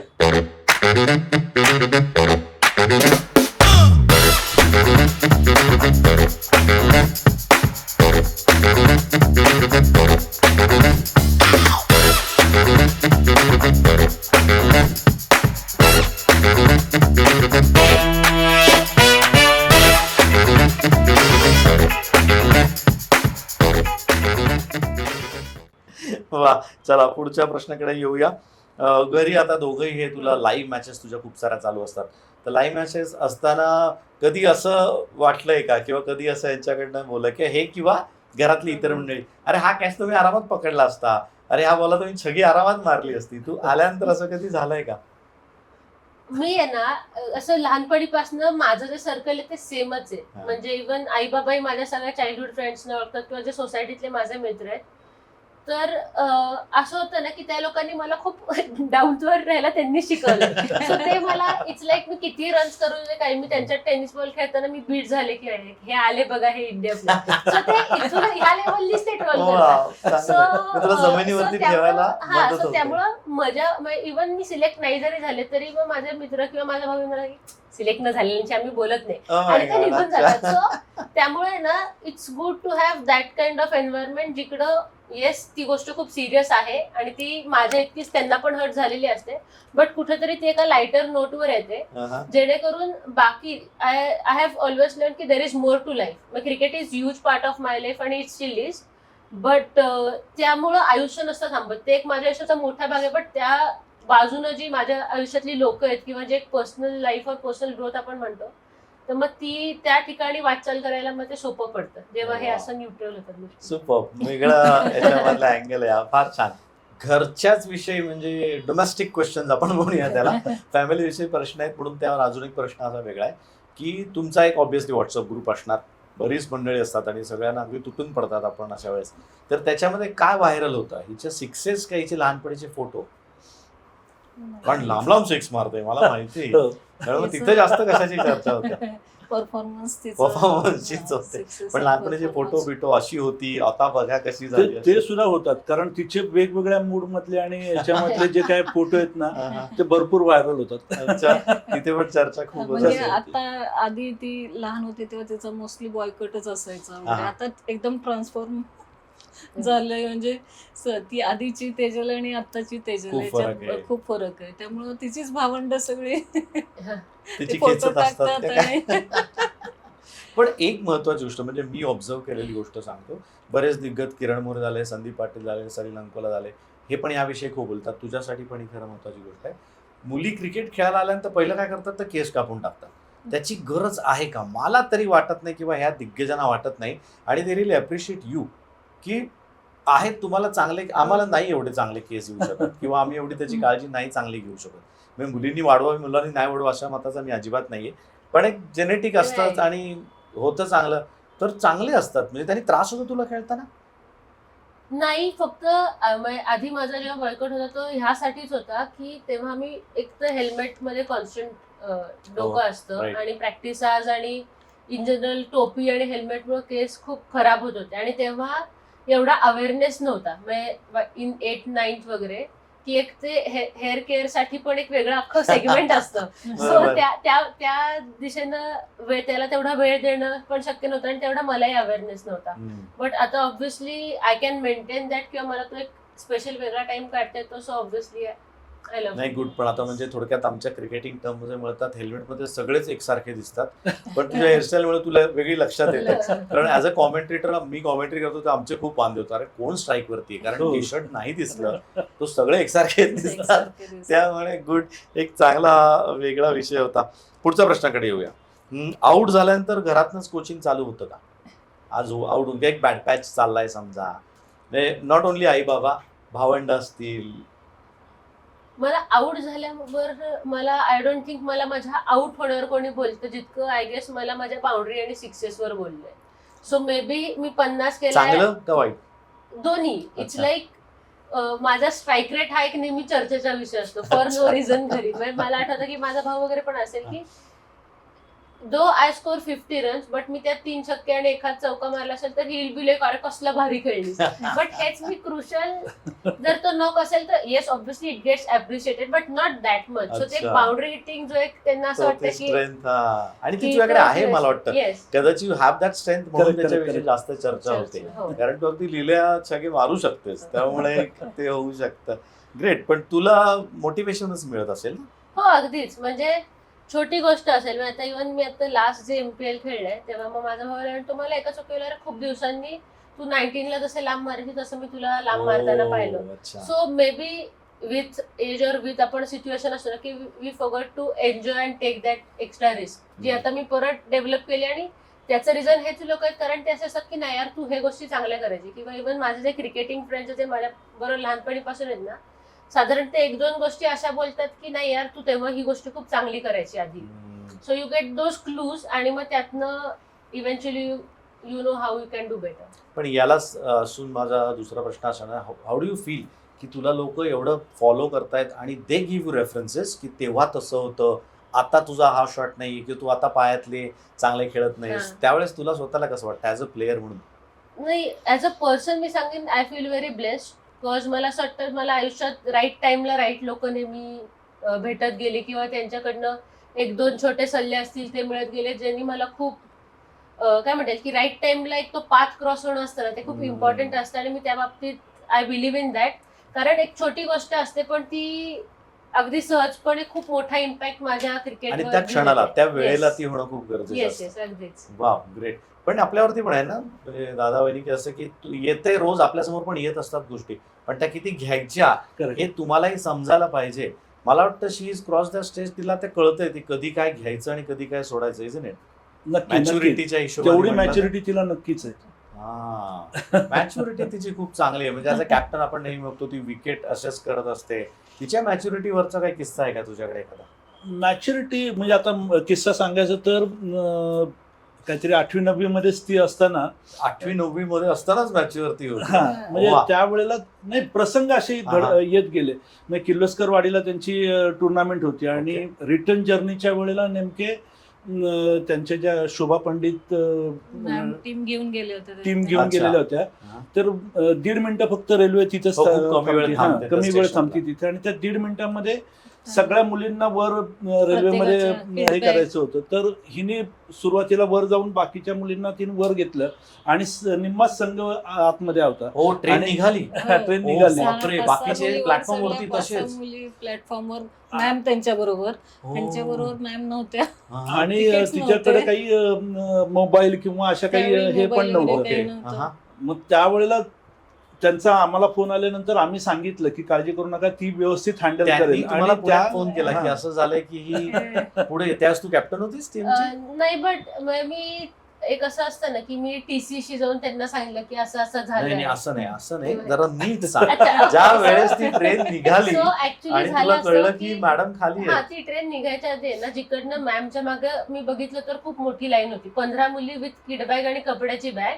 आत So, येण्याकरता. दोन काय म्हणते 2 बोगी सोडून मागची जी बोगी होती तिकडं थोडीशी कमी गर्दी दिसली. ओके. सो मी अर्ध्या टीमला घेऊन अच्छा तू तिकडून आत गेले दुसऱ्या आणि सो आम्ही दरवाजात तिकडनं नाही आत जे entered. पोहोचलो ते आम्ही 7 जणच आत पोहोचलो. तेवढेच गेले हे लोक येऊच शकले हा नाही. ते येऊ शकले नाही. आणि मग त्यात कसं होतं की सामान तर आमचं आलं पण आमच्या खाण्याचं सामानापासून सगळं मॅमकडे होतं. महत्वाची गोष्ट तिकडे सो राहिली. कारण ओव्हरनाईट जर्नी होती ती. आणि हा. मग आता काय करायचं, एक तर पॅनिक थोडाफार क्रिएट झाला होता. बट आता म्हटलं की ऍटलिस्ट कुठं उतरायचं हे माहिती होतं आम्हाला, कारण एक पुण्याला टाइम. गाडी थांबणार तिथे सो उतरायची. आणि मग तिथंच मग मी तिथं एक TC जे काका होते त्यांच्याशी जाऊन मी त्यांना काय काय घडलंय सांगितलं. बर मग पण त्यांच्याच हे तुझ्या फोनवरून डोक्यात कसं आलं की TC जाऊन बोलूया? या कारण बाकीच्या की- मुली तर कोण रडत वगैरे होतं एक घाबरलं? दोन हा. लोक थोडेसे घाबरले होते. पण कारण काही ना काहीतरी करून कम्युनिकेट करायचं होतं. आणि आय फील की एक युनिफॉर्म मधला माणूस सगळ्यात आयडल असतो की वा. त्या मोमेंटला व्हेरी गुड. ते डोकं चालणं पण महत्वाचं आहे त्यावेळेस. सो मग मी त्यांच्याशी जाऊन कम्युनिकेट केलं आणि मग त्यांच्याच फोनवरून मी बाबांना पण फोन करून त्यांच्याकडे त्यांना- मोबाईल होता आणि मग तिने तुला फोन हो. केला. मॅमनं बरं, पण सांगितलं. त्याच्या अगोदर मॅडमचा फोन तुम्हाला आला मॅडमचा होता. फोन हो, आला so होता मग तेव्हा मी बाबांनी सांगितलं मॅमशी होतं की coordinate केलं. तेजल व्यवस्थित हँडल करेल, काळजी करू नका. सगळ्या तुला तो मुलींना घेऊन, कॉन्फिडन्स कारण होता बाकीच्या सगळ्या मुली भांबावल्या होत्या. ऑब्विसली. आणि खरं मग ही पुढे करेल हे माहिती होतं. पण मग आम्ही आलो सेफली. मग एकदा तो नंबर एक्सचेंज झाल्यावर मग त्या मॅमना पण मेसेज मिळाला होता बाबांकडून, कारण माझ्याकडे Okay. फक्त मला बाबांचा नंबर पाठवता. हा. So पण मग TC तेवढं- ला ती खात्री होती की यांच्यावर तिकीट आहे पण निम्मे लोक खाली आहेत नाही निम्मे हा वरती आहेत. मग ते त्यांनी क्रॉस चेक केलं, कारण अख्खी म्हणजे ती अख्खी आमची हे बुक बर्थच केलं रिकामी होतं. होती. हा, त्यामुळे हो, मग त्यांना लोकच नव्हती. हा. त्यामुळे त्यांना कळलं की नाही मग पुरी आहे ते खरं बोल. मोठा किस्सा आहे. म्हणजे मॅच्युरिटीच्या हिशोबाने जर नाही, म्हटलं त्यावेळेस पहिलीच बाहेरची मॅच आणि पहिल्यांदाच बाहेर गेली होती. बाहेर गेली होती. पहिल्यांदाच आणि ही हा, सोडलीच बरी. म्हणजे सगळं- तुम्ही मॅडमच्या भरोशावरती सोडली आणि ही हिच्या भरोशावरती पोरींना घेऊन परत आली आहे. नाही, आणि हो. अजून एक किस्सा सांगायचा हा. म्हणजे ज्या वेळेला ती शाळेमध्ये पासआउट झाली 10वी, तर त्यावेळेला तिने माझ्याकडे बाबा म्हटले मला 1000 रुपये पाहिजेत. अच्छा. तर कशा करता काय मी आपले दिले. ठीक आहे, हा. मला माहिती होतं ती काही ना काहीतरी चांगलंच हे करणार. तर तिने तिच्या रिझल्ट नंतरची गोष्ट आहे. रिझल्टच्या आधीची अगोदर म्हणजे वा डेअरिंग आहे तुझं. रिझल्ट आणि- आला नसताना 1000 रुपये मागणार. आणि तिला आहेत ना त्यांचे जे कोणी शाळेमध्ये हे होते मावशी आणि काका, तर त्यांच्याकरता तिने ड्रेस आणि हे सगळं काय काय कॉन्ट्रीब्युशन अरे वा. कॉन्ट्रीब्युशन सगळ्या हा. मुलींनी आज 2-3 जणांनी म्हणजे, काढून शिक्षकांना सगळेच हे करतात टीचर्सना त्यांना- सगळेच हे हा. करतात. हा, बरं. तर मावशी आणि ते काका त्यांच्यासाठी ते सुद्धा त्यांनी त्यांना ते- सपोर्ट करायचे. तर त्यांनी त्यांच्याकरता एक सत्कार आठवण करून म्हणून हे केलं होतं की त्यांना त्यांना 10वी सत्कार वगैरे केला होता. हा. अरे वा. कारण हे कसं डोक्यात असतं- आलं कसं तुझ्या?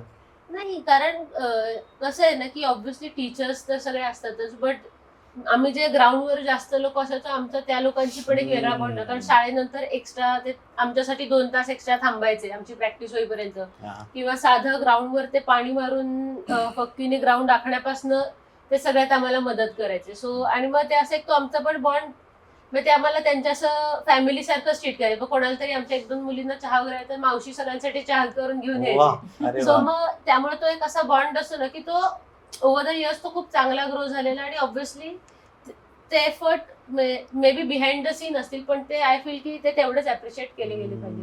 पण ज्यावेळेस तुम्हाला कळलं असेल दोघांना एकदम प्राऊड फील झालं असेल ना एकदम, की अरे काय आपली पोरगी करते. बरोबर ना, म्हणजे तेवढं ती मॅच्युरिटी येते हे लक्षात येत होतं की तेवढं ती त्या पद्धतीने हे करते. कारण कुठंतरी पर्सनॅलिटी पण डेव्हलप व्हायला पाहिजे, आणि स्पोर्ट्समुळे तिला त्यांनी हे तिला चांगल्या पद्धतीने तिची पर्सनॅलिटी डेव्हलप झाली ते महत्त्वाचं. वा ग्रेट. तेव्हापासूनच पोरीचे पाय पाळण्यात दिसतात, मॅच्युरिटी तेव्हापासून झाली होती. तू मैदानावरती असतेस, ग्राउंडवरती असतेस, कॅप्टन आहे. कॅप्टनचं मोठं काम काय की मोटिवेट करायचं प्लेयर्सना. त्याच्यात स्लेजिंग हा एक पार्ट आलाच, तो करावाच लागतो. तर ग्राउंडवरती तू स्लेजिंग करते, पण घरात तुला सर्वात जास्त रोस्ट कोण करतं या दोघांपैकी? आई. आई पहिलीच हसायला सुरुवात आहे. कशा प्रकारचं रोस्ट असतं वहिनी? हे आता जे सांगितलं मी तुम्हाला मगाचचा किस्सा तर तसेच आहे की क्रिकेटवरनं किंवा बॅग भरण्यावर एक तर दबून आलेले असते, त्यामुळे खूप काही ऐकण्याचे आणि बोलण्याच्या याच्यात नसते. पण मग एखादंच असं दोनच असे खूप मुद्द्याची बोलते, मग ते असं होतं म्हणजे लाईक ती म्हटली असेल बॅट नवीन बॅट, कशाला नवीन बॅट, इथे 50 पण होत नाही त्याला, असं वगैरे काही नाही. असं जनरल की म्हणजे जसं ती मगाशी म्हणाली, जसं की मी बरेच वर्ष नव्हतं, माझ्या ते डोक्यात होतं की बरेच वर्ष महाराष्ट्राला ट्रॉफी नाही मिळालेली. मी आपलं तिला तर म्हटलं की अगं एवढं सगळं तुम्ही हे करता वगैरे, कधी एकदा तुम्ही ती ट्रॉफी मिळवली, आणि आता अजूनपर्यंत तुम्ही काही, खरं तर तुम्ही एक T20ची तरी आता आणायला पाहिजे. चांगली आहे आणि आम्ही 5-6 वेळा रनर्स अप राहिलो इन दॅट. ते मेन होतं की रनर्स अप होता, आणि मग तुम्ही रनर्स अपची प्रॅक्टिस खूप झाली आता तुम्ही चॅम्पियनशिपची प्रॅक्टिस करा. आणि लकीली ह्या वर्षामध्ये त्यांनी भरपूर ट्रॉफीज मिळवली. महाराष्ट्राने खूप चांगलं केलं, नो डाऊट. येस, ओव्हरऑलच महाराष्ट्राच्या मुलींनी खूपच चांगली गोष्ट खूपच चांगली. मला वाटतं त्याच्या मागच्या वर्षीच आपलं वुमन्स महाराष्ट्र प्रीमियर लीग झालं, thanks to MCA Maharashtra cricket association. चांगलं त्यांनी मोठं काम केलं. ओके, येऊयात पुन्हा आपल्या प्रश्नांकडे. खूप प्रश्न अजून बाकी आहेत, त्यामुळे काळजी करू नका. तसं बघायला गेलं तर जर समजा आता तुम्ही हिला टीव्हीवरती पाहताय, लाईव्ह मॅचेस तुम्ही पाहत असता, त्याच तुमची रिॲक्शन काय? बाबा दिसली की अरे आवाज वाढव, पोरगी आली आपली वगैरे, असं काही रिॲक्शन अशी तुमची नाही? जेव्हा सुरुवातीला तिला टीव्हीवर बघितलं ना, तेव्हा तो तर म्हणजे माझ्यासाठी एकदम प्राऊड मुवमेंट होता. आठवतं फर्स्ट टाइम. हा, म्हणजे त्यावेळेला आम्ही, मला वाटतं पहिला तिचा डेब्यू आम्ही लाईव्हच पाहिलं होतं. बरं, इंडिया ए साठी, इंडियासाठी. वा, व्हेरी गुड. न्यूझीलंडच्या वेळेला तर किस्सा असा होता की आदल्या दिवशी आम्हाला रात्री 10 वाजता कळलं की ती डेब्यू करते, आणि तो मॅचेसचं टायमिंग आणि फ्लाईटचं बुकिंग काही नव्हतं. आम्हाला नाही मिळालं, मग आम्ही 4 व्हीलर घेऊन मग 4 व्हीलर काढली रात्री 10 वाजता, आणि आम्ही त्या ठाण्यामार्गे आम्ही मॅच कुठे होती? मॅच अहमदाबादला होती. अहमदाबादला. तुम्ही पुण्यात होता, आणि तिला रात्री फोन आला की रात्री तिला कळलं की नाईट प्रॅक्टिस होती. प्रॅक्टिस नंतर मला कळलं आम्ही बसमध्ये असताना की मी डेब्यू करते. वाव. सो साधारण तेव्हा 10:30 वगैरे वाजले होते. आणि त्याच तुम्ही अहमदाबादला होता, तू पुढे होतीस, हे पुण्यात. आम्ही पुण्यात होतो, कारण आम्हाला माहितीच नव्हतं ती डेब्यू करते. काहीही फ्लाईट किंवा हे अहमदाबादला पण नव्हतं ना, जवळपास बरोडा वगैरे कुठे बघितलं तर ते फ्लाईट्सच अवेलेबल नव्हते ओव्हरनाईट, आणि मॅच 1:30 वाजता होती. सो हे लोक रात्री लगेचच आमचा कॉल झाला, पुढच्या 15 मिनिटात बाय रोड निघाले. Wow, very good. आणि त्या दिवशी म्हणजे इतकं ट्रॅफिक जाम होता, विरार आणि त्यावेळेला ते रस्त्याची कामं पण चाललेली, आणि ट्रक येते, म्हणजे तिथं एकेका ठिकाणी आम्ही 2-2 तास एकाच जागी हे होतो, आणि पोहोचायला मात्र आम्हाला जवळजवळ 2-2.5 वाजले. म्हणजे आम्ही मॅच सुरू झाल्यानंतर बॅटिंगला वॉकिंग केलं तेव्हा हे स्टेडियम मध्ये काय टायमिंग ना, परफेक्ट, मस्त टायमिंग. आणि मग डेब्यू तिथे आणि लाईन आणि Debut तिसरं पाहिलं. डेब्यू म्हणजे त्यावेळेला आम्ही सकाळी फक्त दात एका ठिकाणी हॉटेलमध्ये Fresh झाला.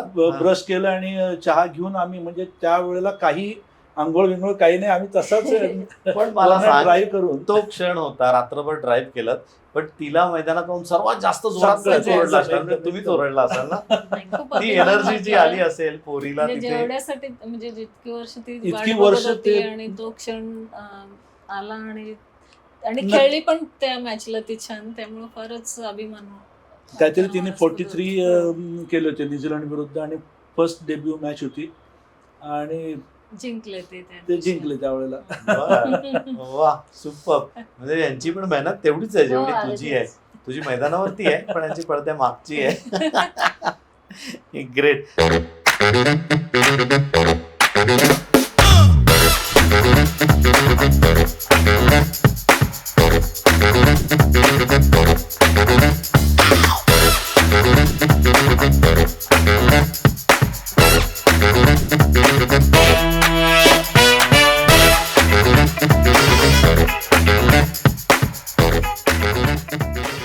चला पुढच्या प्रश्नाकडे येऊयात.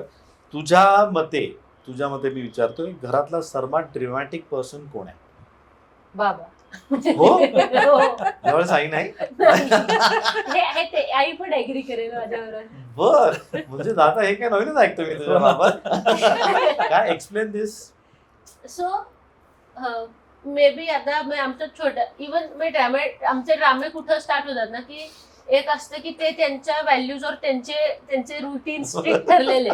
So may be me let झोपले तरी मग सकाळी 7 नंतर न झोपणं. मग मी जर झोपले तर मग ते मला उठवायला येत नाही. ते फक्त जोरात गाणी लावतील आणि ते स्वतः जोरात गातील. आणि स्वतः गातो किंवा छान. मग- तो गायला सुरुवात करतो. किंवा मग हो ते स्वतः गातील, किंवा मग अचानक ते मग मी उठत नाही म्हणल्यावर मग ते आंघोळ करून येतील आणि पूजा करायला लागतील. सो मग घंटा आणि त्याच्यावर सो मी झोपेचं सोंग पण त्याच्यानंतर एक्स्ट्रा घेऊ शकत नाही. सो असे त्यांचे छोटे छोटे बिहाइंड द सीन त्रास नाही. व्हेरी गुड, मस्त आयडिया देतेस तू सगळ्यांना. आणि मग त्या पूजेतही उठली नाही तर मग असं आपण ते पाणी शिंपडतो ना नाही, घरात curtain सगळीकडे. वगैरे पण ओपन करतील, उजेड भरपूर असं room मध्ये, छोटे- की झोपूच शकणार नाही. मग तुझी चिडचिड होते. हो, किंवा मग आता मी घरी काहीतरी असं वर म्हणजे माझं युजली टॉवेल बरेचदा वर असतो. आंघोळ करून झाल्यावर तो मी परत बाहेर वाळत नसतो टाकलेला. सो मग ते असे विनात बघतील, मग तिथे बरोबर असे आले, बघितलं, परत गेले, परत आतले, मग मी असं टॉयलेट, अच्छा येतोय म्हणजे तुला हे म्हणजे खात्री केली मी की बाबा तुला जमतंय का दिस काइंड ऑफ स्टफ. या थोडा सिरियस प्रश्न विचार. तिची किट मी पाहिली आहे. तिची किट जाम जड आहे. एक तर 4-5 बॅट आहेत तिच्याकडे, त्यामध्ये त्यानंतर 100 गोष्टी आतमध्ये. पॅडचं वजन, हे वजन, किटचं वजन तिच्या खूप आहे. पण तिच्या किटच्या वजनापेक्षा वहिनी तुझी काळजीची बॅग जास्त जड आहे का? हो, वाटते ना, म्हणजे काळजी वाटते. म्हणजे आता ती मॅचेस, आता पुण्यात जर कुठे जवळपास मॅचेस असतील तर ती स्वतः ड्राईव्ह करून काही वेळा जाते.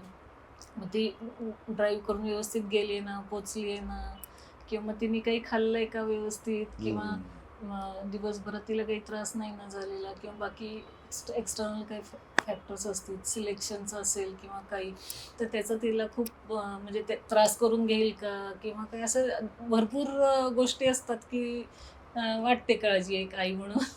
पण कधी लहान असताना बॉल लागेल, लेदरचा बॉल कशाला खेळतेस अशी काळजी वाटली लहान लागला असताना? आहे तिला भरपूर, म्हणजे 2-3दा. एकदा तर असं पूर्ण हनुमानासारखा चेहरा झाला होता, पूर्णच ह्याच्यावर तोंडावरच बसला होता. म्हणजे 8-10 दिवस तिचा चेहरा आणि हे सगळं मग त्यावेळेस सुटलं तू असा होतं. फतवा काढला नाही की बास झाला क्रिकेट बिकेट, आता घरी बसायचं गपचूप? नाही, त्याच आता तिचा तो खेळाचा एक पार्ट आहे, ते आता तू आम्ही accept accept केलं केलंय. होतंस. हं. वा. फक्त तिला आम्ही सांगतो की म्हणजे थोडंसं केअरफुली हे कर, पण आता तो तिचा खेळाचा तो भागच असल्यामुळे त्याच्यात काही आता करू नाही Good. शकत. म्हणजे मला असं वाटतं एकंदरीत की तू आता तिची काळजी करणं सोडून दिलेलं आहेस, कारण तुम्ही तिला अशी प्रिपेअर केलेली आहेत की ती स्वतःच्या हिमतीवरती उभं राहू शकते. तिची बरोबर. काळजी करायची तर गरज नाही, कारण ह्या जर्नीमध्ये आहेत ना, म्हणजे आता ती इंडिया जरी खेळतीये, खरं त्या ह्याच्यामध्ये सारखे अप्स अँड डाऊन्स चालू असतात, आणि त्यामध्ये मानसिक खंबीर जर असेल ना तरच हे सगळं सर्वाइव्ह होऊ शकतं. कारण खूप मोठा विषय. काही वेळेला एकदा सिलेक्शन झालं, खरं ते कंटिन्यू होईलच असं नाही. मग परत त्या कंटिन्यू आपण त्या प्रोसेसमध्ये स्वतःला ठेवायचं, मेंटली सुद्धा तेवढं शांत हे व्हायला पाहिजे. कारण शेवटी चेंजेस एक्सटर्नल फॅक्टर्स असतात, ते काय तुमच्या परफॉर्मन्स हा एक त्यातला भाग असतो. खरं मग त्याच्यामध्ये ते जर सिलेक्शन झालं नाही झालं तरी त्या मेंटल स्टेटमध्ये तुम्ही राहायला पाहिजे. कधी परफॉर्मन्स चांगला होतो, कधी खराब होतो.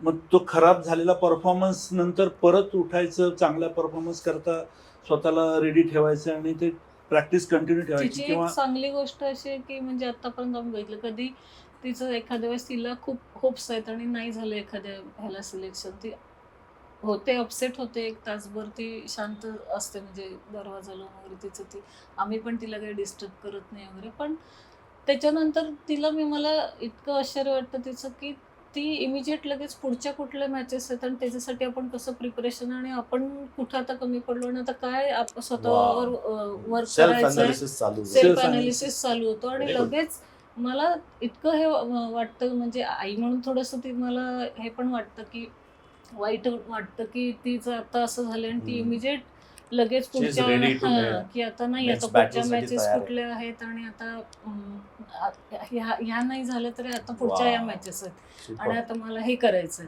माझं ह्याच्यामुळे झालं नसेल मे बी, किंवा थोडंसं मला अजून माझ्या या गोष्टींवर काम करायचं, लगेच तिचं दुसऱ्या दिवशी ते सुरू होतं. अगदी बरोबर. मी इंट्रो मध्ये पण मी तसंच बोललो होतो की हिचा प्रवास अजून संपलेला नाहीये. पण पॅरेंट्स म्हणून मला तुम्हाला विचारायचंय की तुम्ही कशा पद्धतीच्या पॅरेंट्स आहेत. तसं पाहायला गेलं तर म्हणजे ते नंदी आणि शंकराचं दर्शन झालंय, भारताचा जर्सी अंगामध्ये घातलेला आहे.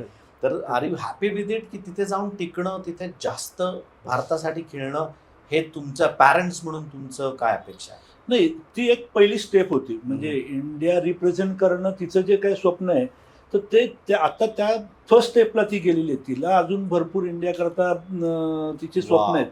म्हणजे ते खेळायचं, तिला वेगवेगळ्या ट्रॉफी आणून द्यायच्या, त्याच्यामध्ये स्वतःचं तिचं कॉन्ट्रीब्युशन तिला करायचं आहे. खरं ते करण्याकरता जो काही स्ट्रगल आहे किंवा ती जी काही वाट आहे, त्या वाटेवर जाताना आम्ही एवढंच बघतोय की तिचं मेंटली ती तेवढी स्ट्रॉंग आहे आणि एन्जॉय करते ना. मुख्य हा जो प्रवास आहे हा सुद्धा महत्वाचा आहे. हा असं हे नाही की एकदा इंडिया पोचलं की खरं ती जी जर्नी आहे ती पण ती एन्जॉय ती करते ना, हे पण आम्ही लक्ष देतो. म्हणजे इथेच तुला शांत नाही बसायचं, हे यांचं आता म्हणणं आहे की इंडिया खेळी जर्सी आणला घरात, ते फ्रेम करून ठेवलं. नो, असे आम्हाला 25, 30, 50, 60 जर्सी अजून पाहिजेत. म्हणजे तिथे 1, 3 नंबर 4 नंबरचं खंबीर नाव असायला पाहिजे असं वाटतंय. Yes yes. आता तुम्हाला दोघांनाही आम्ही विचारतो, जर जर्सी पाहिजेत आपण म्हणतोच तर कुठचे जास्त आलेले आवडेल? निळा आवडेल का सफेद आवडेल? ऑब्विसली तिथे भारताचा लोगो असेलच, पण निळे आवडतील का सफेद आवडतील? दोन्ही आवडतील. क्रिकेटचा यूज आहे बस. इंडिया रिप्रेझेंट करणं महत्वाचं आहे. म्हणजे इंडियाचं जर्सी असणं महत्वाचं आहे. मग ती ब्ल्यू असू दे किंवा व्हाईट असू दे. गिव्हन अ चॉईस, तुला कुठले आवडतील? ऑब्व्हियसली टेस्ट क्रिकेट, कारण व्हाईट इट्स समथिंग की आता मी लहानपणीपासून सगळे व्हाईट्स मध्येच आम्ही क्रिकेट खेळत आले, रेड बॉल, आणि आय फील तो ultimate format of the game आहे. So obviously as a cricketer तो तुम्हाला वेगवेगळ्या लेवलवर स्किलफुली, मेंटली, टॅक्टिकली टेस्ट करतो. सो ऑब्व्हियसली ब्लू जर्सीजमध्ये तर मॅचेस जिंकायला आवडतीलच, पण obviously test will be always special. Great. Test करायला स्वतःला आणि तुमची पण ती तयार आहे, त्यामुळे त्या टेस्टसाठी तुम्हाला पण तयार राहावं लागेल. तिच्या आहेत त्या. खूप वेळा आपण गप्पा मारतोय, खूप चांगले इंटरेस्टिंग टॉपिक्स आहेत. तसं म्हणतात अजून 4 तास आरामात आपल्याला, म्हणजे तेही कमी पडतील मला वाटतं. पण एक बेसिक प्रश्न मला विचारायचा आहे, म्हणजे मुलांची जी ओळख असते ती आईवडिलांमुळे असते, पण ज्यावेळेस आईवडिलांची ओळख मुलांमुळे व्हायला लागते त्यावेळेस काय वाटतं? आणि तुम्ही त्या आत्ता स्टेजमध्ये मला वाटतं दोघं आहात. येस. तेव्हा काय वाटतं? आहे ना, मी म्हणजे इतके आत्ता प्रसंग असे आहेत ना की कुठेही अचानक कोणतरी भेटतं आणि एकदम सांगतं तेजलचे बाबा ना तुम्ही, किंवा तेजल खेळताना आम्ही बघतो आणि प्राऊड फील होतं, किंवा आम्हाला तेजलला एकदा तरी भेटायचंय. बँकेमधले असतील किंवा सर्कल मधले असतील किंवा अननोन सुद्धा कित्येक जण फोन करून, आणि या निमित्ताने हसबनीस हे नाव कुठेतरी पेपरमध्ये आलं, किंवा की अरे ती तुझी मुलगी आहे का आणि फारच छान खेळते, असं ज्या वेळेला रिॲक्शन्स येत असतात, कित्येक जण भेटून सांगत असतात, तेव्हा एक प्राऊड फील होत असतो की काहीतरी मुलीने नाव कमवलेलं आहे आणि हसबनीचे नाव मोठं मोठं केलेलं केलं आहे. खरं आहे. वहिनी नाही, खूप अभिमान वाटतो तिचं. आतापर्यंत आम्ही प्रवास पाहिलाय, म्हणजे खूप स्ट्रगल आहे, सोपं नव्हतं हे. तिने ते पॅशनेटली अचीव पण केलं आणि ह्याच्या पुढे पण करेल. छोटी मुलं सुद्धा सोसायटीमधली येतात सह्या मागायला वगैरे, खूप अभिमान वाटतो. लहान मग काही काही छोटे छोटे गिफ्ट करून आणतात तिच्यासाठी, अच्छा हा. किंवा मग सह्या काहीतरी नोट लिहून आणतात, सही मागतात, बर. किंवा नातेवाईक वगैरे सुद्धा म्हणजे फंक्शनला वगैरे ऑब्विसली वाटतं, म्हणजे तेजलला मिस करतात सगळे, तेजल नाही वगैरे, पण तिचं करिअर सगळ्यांनाच माहिती आहे. आणि मग जिथे जाईल तिथे त्याची चर्चा होतेच. आणि ऑब्विसली म्हणजे तिचे आई बाबा म्हणून, तेजलचे आई बाबा म्हणून आम्हाला जी ओळख मिळाली आहे ती नक्कीच अभिमानास्पद आहे. तुझ्या ऑफिसमध्ये काही किस्से असतील ना, तू ज्यावेळेस ही लहान असताना तू काम करत होतीस हो किंवा आता सुद्धा त्या हो लोकांचे हो, फोन पेपरला न्यूज आले, फोटो आले की सगळेजण येऊन सांगणार, किंवा आमचे काही व्हॉट्सअपला ग्रुप आहेत वगैरे, त्याच्यात सगळे शेअर करतात. सगळे ह्यांचे फ्रेंड्स असतील, माझे फ्रेंड्स असतील, सगळे इव्हन शेअर सोसायटी करतात. असेल, आम्ही आधी जिथं राहत होतो राजयोग सोसायटी, किंवा ह्या तिकडचे असतील सोसायटीतले किंवा पण लोक इकडं सुद्धा सगळेजण एकदा नुसतं तेजलचं काही न्यूज आली किंवा लगेच share परफॉर्मन्स तिचा करतात असेल की आणि ते स्वतः शेअर करतात. सगळे अभिनंदनाचा वर्षाव करतात अक्षरशः. प्राऊड म्हणजे आणि प्रत्येकाला खूप अभिमान वाटतं. थँक्यू म्हणेपर्यंत पुरड होती. कारण कारण तिला तुम्ही थँक्यू म्हणाल. Yes. थँक्यू, तुझ्यामुळे आम्हाला एवढ्या लोकांना थँक्यू नाही, म्हणायला नक्कीच. लागतंय. म्हणजे तिने खरंच आम्हाला प्राऊड फील केलेलं आहे. काय नाही, मुलगी म्हणजे? असून सुद्धा या पद्धतीने तिने स्वतःला ग्रो केलेलं आहे आणि हे केलेलं आहे, रिप्रेझेंट केलेलं आहे इंडियाला. अभिमानास्पद. पण म्हणजे स्वरूटीस हे पण आता पहिल्यांदा दादा असं बोललाय मुलगी असून, पण त्यांनी कधीच, म्हणजे तू जन्मल्यापासून मी त्याला ओळखतोय, मुलगी आहे म्हणून त्याने तुला कधी हे करू, आईने सुद्धा हे करू नको ते करू नको असं कधी म्हटलं नाही. पण त्याचमुळे मला वाटतं आज हो. ही या स्टेजला आले, बिकॉज तुम्ही तुला मुलगी म्हणून वेगळी वागणूक दिली Correct, नाहीये correct, correct, आणि त्याची correct. गरज पण नसते. खरं सांगायला गेलं तर मला दोन्ही आहेत, मुलगाही आहे मुलगी आहे, त्यामुळे ते आता खरं जाणवतं की नाही, मुलगी उलट करू नको, ती मुलगा मुलगी म्हणून हे करू. असताना म्हणजे ज्या पद्धतीने, कारण कसं आहे, मुलांमध्ये थोडंसं बेफिकीरपणा एक असतो. खरं केअर म्हणजे ती आमची काळजी पण घेते आणि त्याचबरोबर ती स्वतः पण स्वतःची ग्रो होते काळजी किंवा घेते. स्वतःची काळजी घेऊन इंडियाला रिप्रेझेंट करते. ते जास्त महत्वाचं आहे. कारण मुलांच्या बाबतीमध्ये मी बघितलं, मी स्वतः सुद्धा तेवढा म्हणजे आधी फार केअरलेस होतो. म्हणजे शेवटी त्या यंग याच्यामध्ये तेवढं सगळं फॅमिली आणि हे सगळं सांभाळणं. नाही, पण तुझ्या बरोबर तिथे 2 बहिणी होत्या तुझ्या डोक्यावर मिरा वाटायला, त्यामुळे नाही, कारण मी तिचं बघितलं ना की जरी समजा तिला फंक्शन अटेंड करता आलं नाही किंवा बहिणींबरोबर तिला हे करता आलं नाही, टाइम स्पेंड करता आलं नाही, तरी ती ज्या वेळेला तिला वेळ असेल त्यावेळेला ती सगळ्यांना जमा करून कुठेतरी त्यांना घेऊन घेऊन जाईल, एन्जॉय करेल. एखादी, त्यांना सगळ्यांना थोडा वेळ देईल. नाही ऍक्च्युअली खरं तुझी पण सविताशी मी जेव्हा पण हिच्याविषयी बोलतो लहान असताना पण, कारण सविता आणि आमच्या खूप गप्पा व्हायच्या, त्यावेळेस ती अरे ती क्रिकेट खेळते म्हणजे ती पण एवढी प्राऊडली बोलायची ना येस फोन येस करून. येस. नाही, पण आमच्या घरामध्ये सगळे तेच नातेवाईक होतं. सगळे प्राऊड फील करत सगळ्यांनी- असतात. सगळ्यांनी सपोर्टच केला Yes. तिला. काय वाव, व्हेरी गुड. किती लकी आहेस, तुला कळतंय. नाही, मी खरंच आहे. मी बोलले ना की I am blessed with, I guess I am blessed by the best people around me. So मी ऑब्व्हियसली मी खूप काय म्हणतात की मी खूप ग्रेटफुल आहे ऑब्व्हियसली त्या गोष्टीसाठी. So, yeah. म्हणजे तिचे आजी आजोबा सुद्धा एवढं कौतुक करायचे, हो भयंकर. म्हणजे आजोबांना आमच्या सुद्धा हो, अण्णा सुद्धा आता सुद्धा अण्णा भेटले सुद्धा होते हो. त्यावेळेस सगळ्यांना ते- फोन करून सांगतील तेजलचा तिने असा स्कोर केला, फोटो आला, हे आलं हो, वा. वगैरे. त्यांच्या घरनं- फ्रेंड सर्कल मध्ये गुड. त्यांना भरपूर कौतुक. फार फार लकी असतो. Very good. काय आई बाबांना खास बोलायचंय? नाही, ऑब्व्हियसली हे जे काय आहे ते, but as a cricketer obviously लोकांना माझी जर्नी दिसते, बट मी हे नक्की सांगेन की ॲथलीट म्हणून जी जर्नी असते ना ती कधीच एका ॲथलीटची नसते. There are always behind the scene effort जे खूप पुट केलेले असतात. ऑब्व्हियसली माझा सपोर्ट स्टाफ तर आहे, माझे लहानपणीपासूनचे कोचेस असतील, टीममेट्स असतील, चाइल्डहुड फ्रेंड्स, इवन आत्ता जे माझे प्रोफेशनल टीममेट्स आहेत त्यांचा पण एक खूप त्यात हातभार आहे. आणि ऑब्व्हियसली आई बाबा तर मला आठवतं की त्यांनी लहानपणीपासून जे संस्कार केलेत ना, त्यांनी मला कधीच एक क्रिकेटर म्हणून ग्रो करायला हेल्प फक्त क्रिकेटर म्हणून नाही केली. दे हॅव ऑलवेज टोल्ड मी की हां, हे तुझं काम आहे, ही काम तुला ओळख देणार आहे, बट माणूस म्हणून तू कसं बेटर होतीयस, एक ही चांगलं जी काय शिकवण आहे. गुड. म्हणजे जसं मी मगाशी छोटा तो किस्सा सांगितला असेल, किंवा आता मला लहानपणीची माझी कोर अजून एक मेमरी की बाबा मला ग्राउंडवर सोडायला यायचे आणि आई माझ्या डब्याची सगळी तयारी करत असायची खायची. सो ऑब्व्हियसली त्यांचे स्वतःची कामं आणि मिटिंग्स दोघांनाही असायचे, but at the same time त्यांनी मला कधी हे नाही फील करून दिलं की नाही बघ आम्ही आमची कामं सोडून या सर्टन गोष्टी तुझ्यासाठी करतो. मी जेव्हा जेव्हा मला लागलं they have always been there for me regardless their health, regardless their professional work. So I guess it speaks lot की ते त्यांचा तो जो एक सपोर्ट आहे तो किती इम्पॉर्टंट आहे. आणि जसं मगाशी बाबा बोलले की त्यांनी मला मुलगा मुलगी असे ह्या दोघांनी कधी वेगळं वागवलं नाही, पण याचं कारण तेच होतं की त्यांनी माझ्या लहानपणीपासून ट्रस्ट दाखवलाय. मग मी सोसायटीत क्रिकेट खेळत असताना मी 20 मुलांमध्ये मी एकटी मुलगी असायचे, किंवा मी ग्राउंडवर असतानाही हार्डली मी 1 किंवा 2 मुली असायचो.